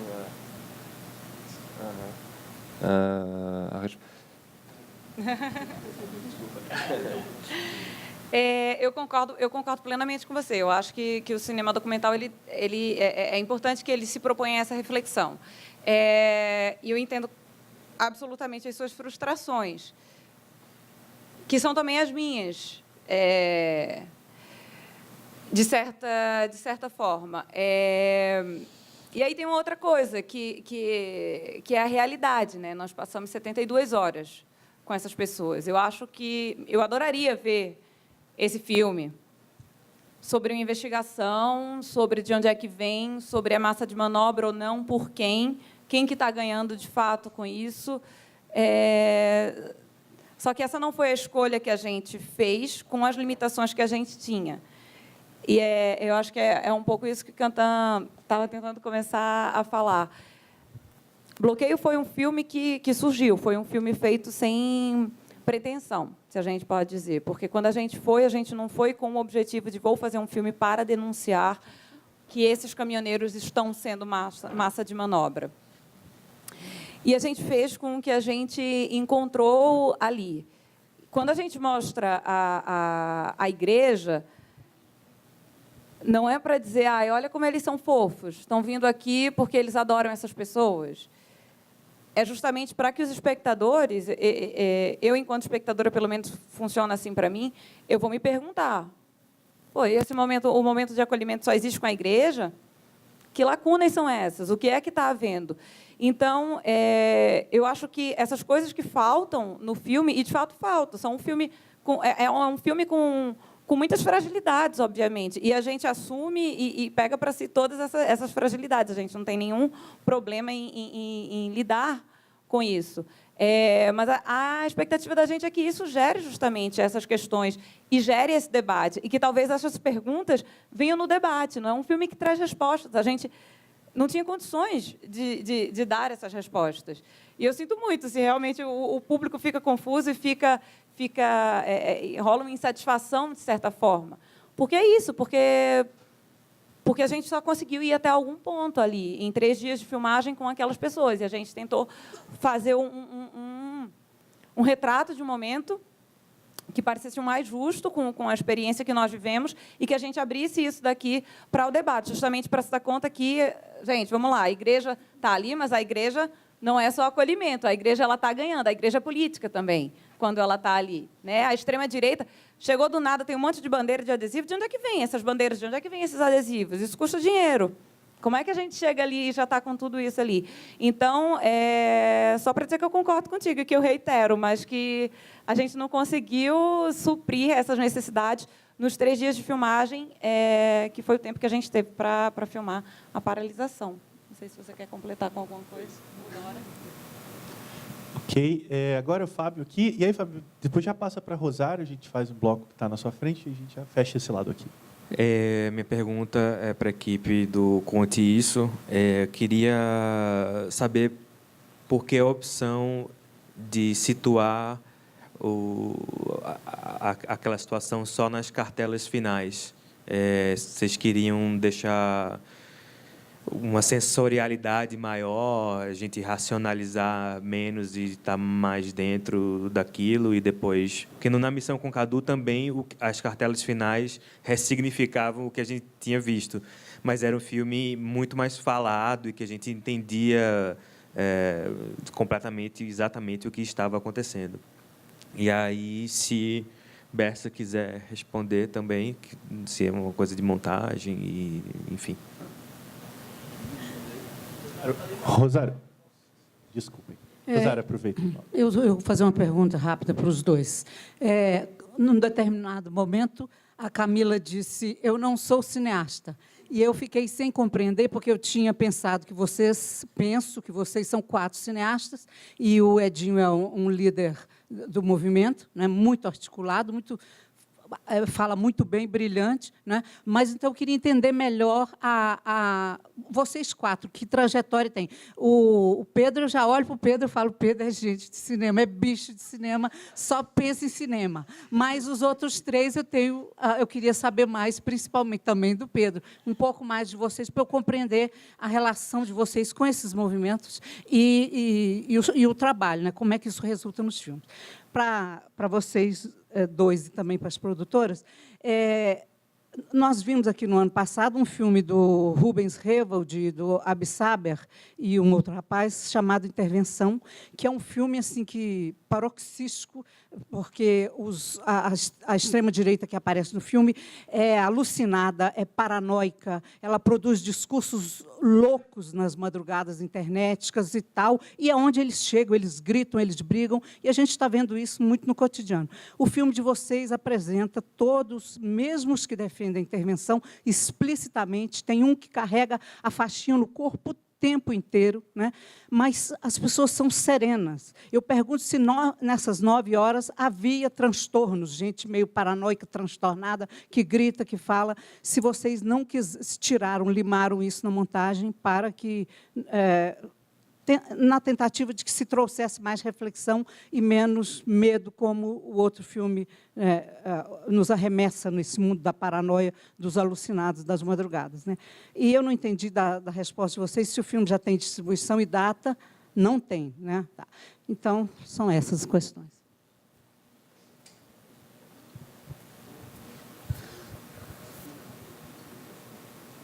Camila, e uma mulher no meio desse universo masculino aí, tá?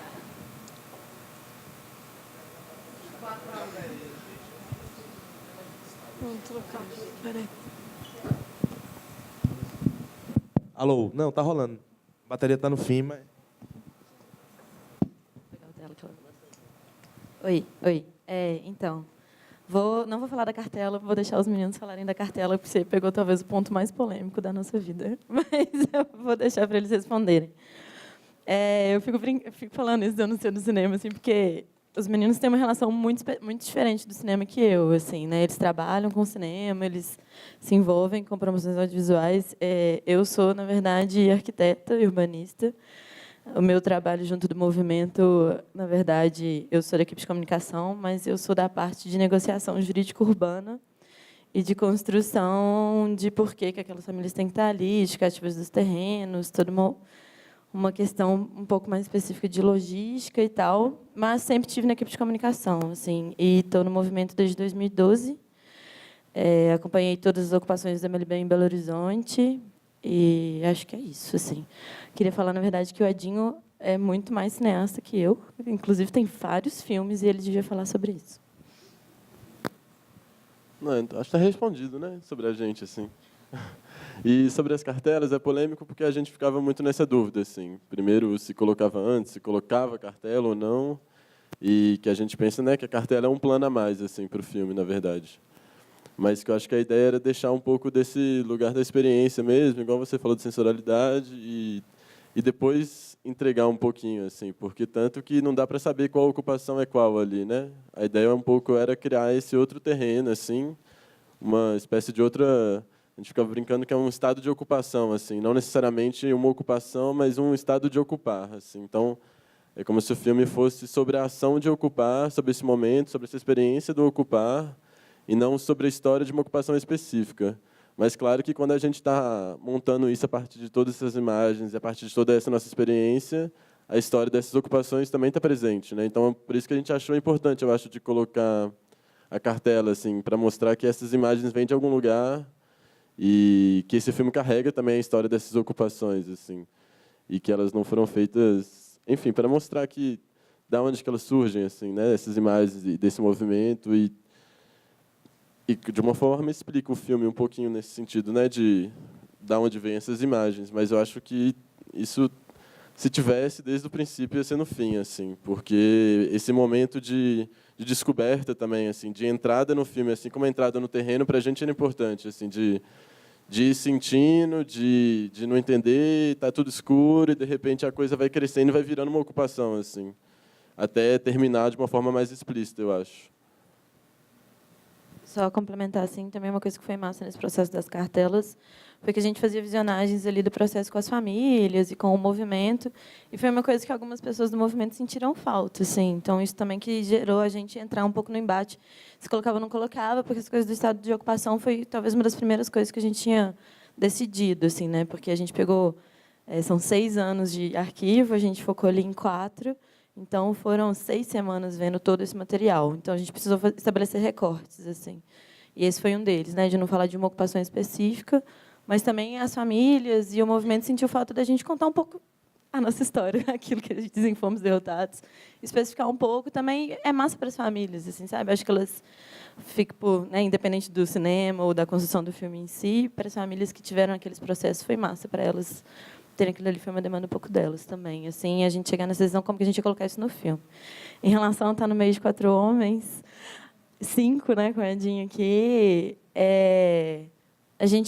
O MLB é um movimento que se preocupa muito com isso. Assim, a pauta do feminismo dentro das ocupações, também dentro dos nossos processos, ela é construída desde o começo. Eu sou cofundadora de uma casa de referência da mulher, que o MLB apoia também, que é a primeira ocupação só de mulheres da América Latina. A gente acolhe mulheres vítimas de violência. Então, eu estou bastante acostumada a lidar tanto com eles, assim. Acho que eles me respeitam muito. O respeito é mútuo.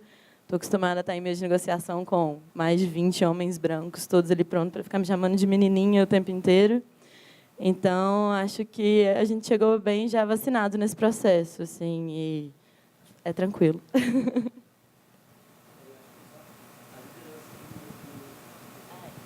Pois é, isso é super importante, assim, né? A gente, desculpa, quando a gente está fazendo um trabalho de formação das famílias desde o começo, quando elas chegam no MLB, a gente tem todo um trabalho em relação à relação da mulher dentro do movimento, dentro da questão da moradia.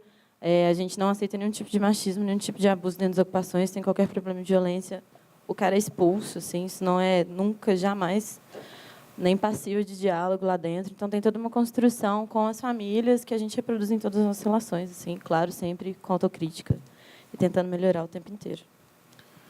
Em relação ao bloqueio, se tem distribuição, né, Rosário? Eu queria saber, objetivamente, se o filme tem distribuição? Não tem. Então, Rosário, não tem. Ah, sim, é verdade. Então, no resto do material bruto não tem nenhum momento de histeria. Na verdade, quando a gente foi para a Reduc, antes de chegar em Seropédica, era outro perfil. Era mais um perfil da Zona Sul do Rio e que tinha talvez um pouco mais o perfil do filme que você falou, intervenção, que eu não vi ano passado, mas... E a gente escolheu de não... Enfim, não interessava. Enfim, a gente queria mais para frente e filmar trabalhadores, assim, a gente pensa, era uma greve de caminhoneiros, não de intervencionistas da Barra. Enfim, eles faziam muito na Reduc, eles faziam muito barulho, mas tinha pouca gente finalmente, assim, barrava a Reduc, mas tinha uns, sei lá, 50 pessoas e o movimento era bem maior do que isso. Mas durante os 3 dias de filmagem não tinha cenas e teve uma cena que se aproxima um pouco mais disso, é o final, que para mim é uma histeria. O hino nacional tem algo de, sei lá, de trans, assim, bem complexo, assim, de uma mistura de grito de socorro, de desespero, parece que é uma vitória ao mesmo tempo, mas vitória na verdade estão derrotados, assim. Foi engraçado, alguém falou que o nome do filme de vocês porque nós fomos derrotados e esse podia se chamar Fomos Derrotados. Alguém comentou isso ontem. E acho que é isso. Esse hino nacional, no final, essa cena é um grito de desespero, assim. E aí eu sinto uma certa histeria nessa cena. Isso, eu acho que responde também a uma pergunta anterior, Maria, que você fez, com relação à escolha da Dutra, né? A gente mora no Rio de Janeiro e o ponto mais próximo do centro do Rio de Janeiro é na Reduc, que é na refinaria de Duque de Caxias. E foi o primeiro ponto em que a gente parou, quando a gente foi num sábado visitar. E a gente ficou muito surpreso justamente por não encontrar caminhoneiros na Reduc.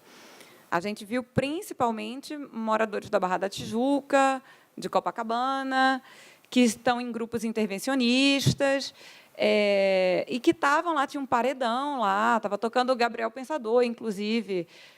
Você fica sem entender, o Cachimbo da Paz e a galera pró-intervenção. Mas era isso que estava rolando na Reduc. E aí se aproxima muito, de fato, pelo menos no dia que a gente foi, tá? Não quero generalizar. E a gente viu que destoava, não havia caminhoneiro ali, não havia reivindicação da classe de trabalhador, pelo menos no momento em que a gente esteve lá. E foi aí que a gente decidiu se distanciar um pouco mais ainda do Rio e ver qual que era o próximo ponto de bloqueio, e foi o ponto de bloqueio na 116, em Seropédica. E foi muito claro para a gente a diferença no perfil das pessoas que estavam ali fazendo a paralisação. E foi muito interessante ver também que a cobertura das mídias tradicionais era muito mais na Reduc, porque era mais acessível do que em Seropédica ou em Barra Mansa, que era ainda né, era o ponto de bloqueio seguinte à seropédica. E é isso, eu acho que é por isso que o discurso, o tom do discurso era outro. É porque a gente tá propagando uma pauta porque a gente acredita, ou porque o meu pai era general, o meu tio era isso, era aquilo, e aí existe também um recorte de classe, que não era o mesmo de forma nenhuma, né? No primeiro ponto, que era mais perto do centro do Rio, e nesse segundo ponto, onde, de fato, eram trabalhadores, que diziam, a gente não tem mais como continuar. E, por isso, estamos parados, e, do jeito que está, pior não fica, então, por que não? Uma intervenção, é o que a galera está dizendo aí, por que não? Vamos tentar, pior do que está, não fica. Foi isso com que a gente se deparou. Vamos para as duas últimas, Fabian, depois logo aqui. Bom dia, eu queria fazer uma pergunta para o Bloqueio. Meu nome é Fabian, escrevo na Cinética. Eu queria falar justamente isso que você acabou de falar um pouco, principalmente sobre o último plano, assim, que para mim, é um plano de derrota.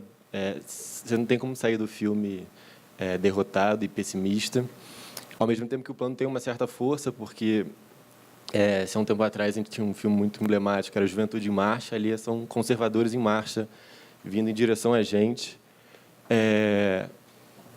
E ao mesmo tempo ele tem algumas nuances, assim, que parece que é um bando de macho forte vindo em direção a você, mas tem uma mulher negra ali com uma camisa do Mickey, né, enfim, um símbolo, e também o Babá, que, enfim, é uma figura emblemática do PSOL. E aí são mais ou menos duas perguntas. Uma, se vocês, ao mesmo tempo que a greve dos caminhoneiros tinha uma ideia sempre de complexidade e inicialmente de uma certa esperança de que aquilo de fato, isso aqui de fato vai parar o país, vai fazer alguma coisa. Então, vocês chegaram lá e rapidamente vocês chegaram a essa conclusão de derrota, ou isso foi uma conclusão de montagem? E dois, tendo essas nuances no último plano, vocês, em algum momento, vocês tinham... eu sei que o filme de vocês é de observação, é de entrevista, mas vocês chegaram a tentar chegar mais perto dessas pessoas, tanto, enfim, ou o Babá, que estava ali claramente sem graça, ou aquela mulher, ou outras pessoas... que talvez dessem mais margem, um pouco que a Cris falou, que ela não estava nem aqui, de talvez aumentar essas contradições que poderiam estar presentes ali? Vou pedir que vocês aguardem um segundinho, enquanto o microfone chega aqui na última pergunta. Pronto, por favor. Emília Silveira, sou documentarista do Rio. Primeiro, eu quero parabenizar vocês pelo filme e dizer que eu estou contigo, não abro. O som do filme é maravilhoso.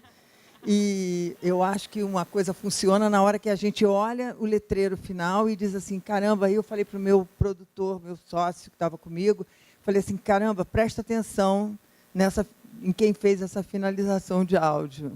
Realmente. Parabéns mesmo. E olha que eu sou uma chata, vocês não têm ideia a que ponto com relação a áudio. E parabéns pelo filme. E eu acho que você falou uma palavra perfeita, é uma viagem sensorial, foi o que eu senti, e acho super bacana, e parabéns. Parabéns pelo filme, eu acho que foi um esforço rápido, apressado, bacana, e uma realidade que é legal da gente ver. Só que eu fiquei com algumas questões com o filme e queria saber melhor com vocês, porque, não sei, eu quando vou fazer meus filmes, eu fico torturada, enlouquecida, para ver qual é a minha posição em relação àquela questão. O que não quer dizer que eu vá fazer o filme editorializado ou vá fazer o filme para defender uma tese, mas eu acho que sempre você é você no filme. E, para mim, eu admiro demais vocês conseguirem coisa coletivamente, porque a minha maior dificuldade é essa. Porque eu acho que você no filme e outra pessoa, ela mesma no filme, é difícil de administrar na minha experiência pessoal. Então, eu queria entender melhor com que cabeça vocês foram para esse filme. Se vocês acreditam que existe verdade, que existe isenção, que existe você estar fora do filme enquanto realizador, e vocês foram com essa ideia a fazer o filme, ou se vocês já tinham uma questão importante, um ponto de vista, uma visão. Porque na hora que o filme existe, ele está fora da gente. Ele é um filme independente de nós. E tem uma história engraçada que eu acho que é bacana, que é assim, de um determinado momento do filme em diante, você não manda mais nele. Ele, de certa maneira, manda em você. Então, o que esse filme representa como cinema? Ele acaba não sendo um filme isento. Ele acaba sendo um filme onde você vê uma fragilidade total das instituições da nossa militância, uma greve que foi caracterizada como lockout, em que essas pessoas são usadas, e essas pessoas acreditam que elas estão ali defendendo uma causa delas. São questões, como ela diz, tão difíceis de levar à frente. O que vocês achavam dessa questão na hora que vocês foram fazer o filme? Entendeu? E parabéns. Porque sempre cinema, quanto mais a gente faz, né, mais é possível a gente ter um cinema bacana, né? Vocês querem começar? Não? Não sei se o pessoal do curta quer comentar o elogio. Tá... Foi bonito, né? Foi bonito. Aí, já arrumou um emprego, tá? Ele está com 3 filmes no festival, hein? E quais importante dizer, tá aqui na frente Nicolau Domingues. Sabe falar quais de cabeça aí? Sei, ele está com o curta do pessoal, ele está com Bloqueio Longa e ele está com Reforma de Fábio Leal, que está aqui ao lado dele, que vai fazer a abertura na sessão de dia 22, né? Bicha Travesti. E é o curta que faz a abertura. Nick fez o som dos 3. E já está pré-contratado para trabalhar no Rio de Janeiro. Isso. Então, aproveita e responda, por favor. Lembrando da do Fabiano sobre o final. Isso, e a dela sobre o posicionamento, as ideias. Alguma preferência na ordem das respostas? Preferência é sua. Vamos lá, então. Vamos tentar te responder com relação à nossa visão. Nós não acreditamos na imparcialidade, na neutralidade. Acho que nenhum dos dois. Com relação a trabalhar junto, eu entendo muito o que você está dizendo, mas eu acho que nesse caso, pelo menos, a gente teve muita sorte. A gente tem uma visão e uma sensibilidade muito semelhantes, eu e o Cantan. Então, com relação a isso, em hora nenhuma houve um desacordo, na verdade. A gente estava muito afinado, muito em sintonia com relação a isso. E o que a gente tinha na cabeça quando a gente foi filmar? Que não era bloqueio ainda nessa época. A gente foi só filmar. Foi o que é isso? O que é que está acontecendo no nosso país? A gente estava sentindo um mal-estar tremendo. Há meses, eu acho que nós estamos todos mergulhados nesse mal-estar, nesse emaranhado de narrativas, de disputas, de discursos violentos. E, enquanto isso, a gente viu uma classe de trabalhadores que estava ali. E, de outro lado, pessoas que a gente está olhando, a gente está próximo, mas a gente não está próximo. A gente quer falar do que eles estão reivindicando, mas, ao mesmo tempo, não. A gente só vai falar da escassez e das consequências para a classe média, né? Então, foi isso. O que a gente tinha na cabeça era esse mal-estar e várias perguntas. Então, quando a gente chegou lá para filmar no Bloqueio, a gente sabia quais eram as nossas convicções. Nós somos pessoas de esquerda, então, quais eram as nossas convicções? A gente sabia que a gente não era a favor da intervenção militar. Isso era uma coisa clara, a gente não escondeu isso de ninguém, antes nem durante a filmagem, nem depois da filmagem. Mas a gente também não estava ali para querer catequizar ninguém, a gente estava ali para tentar entender como é que é possível uma classe de trabalhadores que está completamente fodida, né, obsoleta, está passando por diversas necessidades, acha que o que poderia salvá-los era uma intervenção militar. Para a gente, esse discurso não faz sentido nenhum, e é por isso que a gente foi para lá tentar ouvi-los. E a gente conseguiu ouvir muita coisa que nos chocou, e foi isso que a gente tentou guardar no filme, e também essas contradições, e todas essas ambiguidades e essas fragilidades, que são deles, mas que também são nossas. Nossas enquanto realizadores, mas eu acho que nossas também enquanto espectadores. Não é agradável ouvir isso. E a gente entende os espectadores que talvez tenham saído, de repente, da sessão, não sei se houve, mas a gente sabia que isso podia acontecer também em pessoas que dissessem, se fosse só para um discurso intervencionista, 10 minutos é mais que o suficiente. Ok, mas será que isso não revela também sobre a gente? Sobre porque é uma parcela grande do nosso país que está começando a pensar assim. Porque será que a gente não tem fôlego para passar mais tempo ouvindo isso e tentar ouvir? Não estou dizendo que é ratificar esse discurso nem banalizar esse discurso, mas é isso, é de tentar ouvir o outro. Eu acho que a gente está numa conjuntura cada vez mais acirrada, mais polarizada, e que, de fato, se a gente continuar só se distanciando, sem tentar exercer isso, de ouvir o que é que o trabalhador ali está gritando por intervenção militar. Gente, pelo amor de Deus, as pessoas dizem intervenção militar porque eu quero democracia. Antes de cantar o hino, tem um cara que grita, dando as mãos. Vamos mostrar que a gente quer o progresso, que a gente quer a democracia. E no filme inteiro está todo mundo gritando intervenção militar. Então, como é que esses dois discursos cabem ali? E é isso, eu acho que o filme reflete muito, sim, do que a gente tinha na cabeça. Porque o que a gente tinha na cabeça eram só perguntas. E eu acho que é por isso que é um filme desconfortável. Normalmente, as pessoas a quem a gente tinha mostrado, as pessoas com quem a gente conversou ontem, ninguém sai feliz depois de ver esse filme. E esse momento de histeria, no final, para fazer um link, né, com a sua pergunta, eu acho que é uma cena forte, é uma cena que, para a gente, era uma cena surreal, porque é isso também. Tem gente que vai ver a vitória ali, tem gente que vai ver uma derrota absoluta.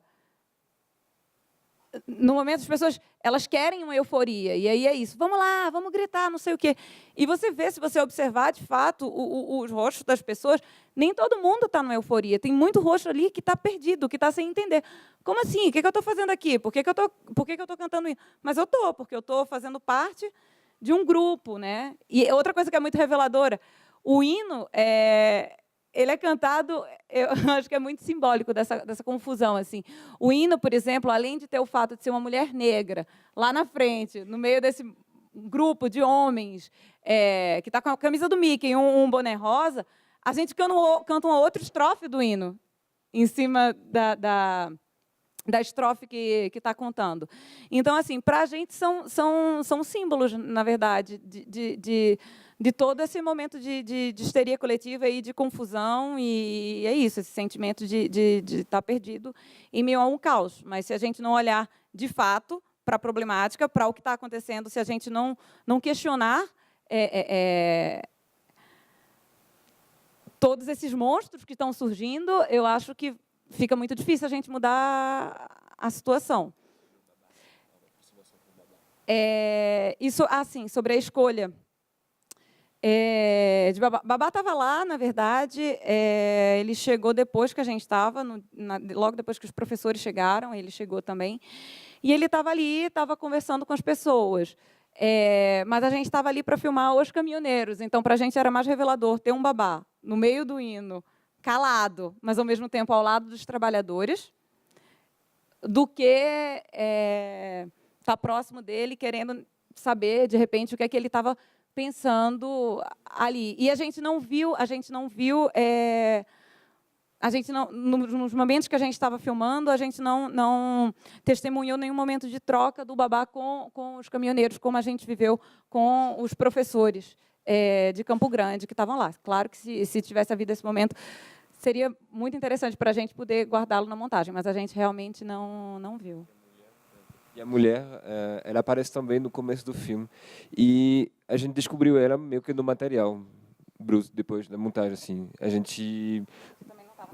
ela não estava no centro, apareceu ali, a gente não sabe se é caminhoneira ou se é de soropédica, a gente não sabe, mas seria interessante, realmente.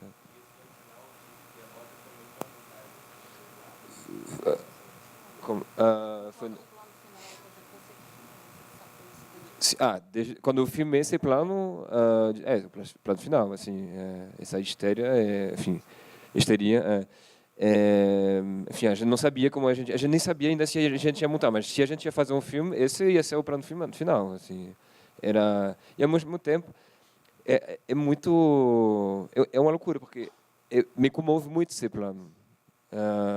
E não acredito nos discursos dele, nos objetivos dele, assim, mas eu vejo esse desespero nos olhares deles, assim, de ir tipo com esses dois pilares que são de um lado a religião e outro lado a pátria.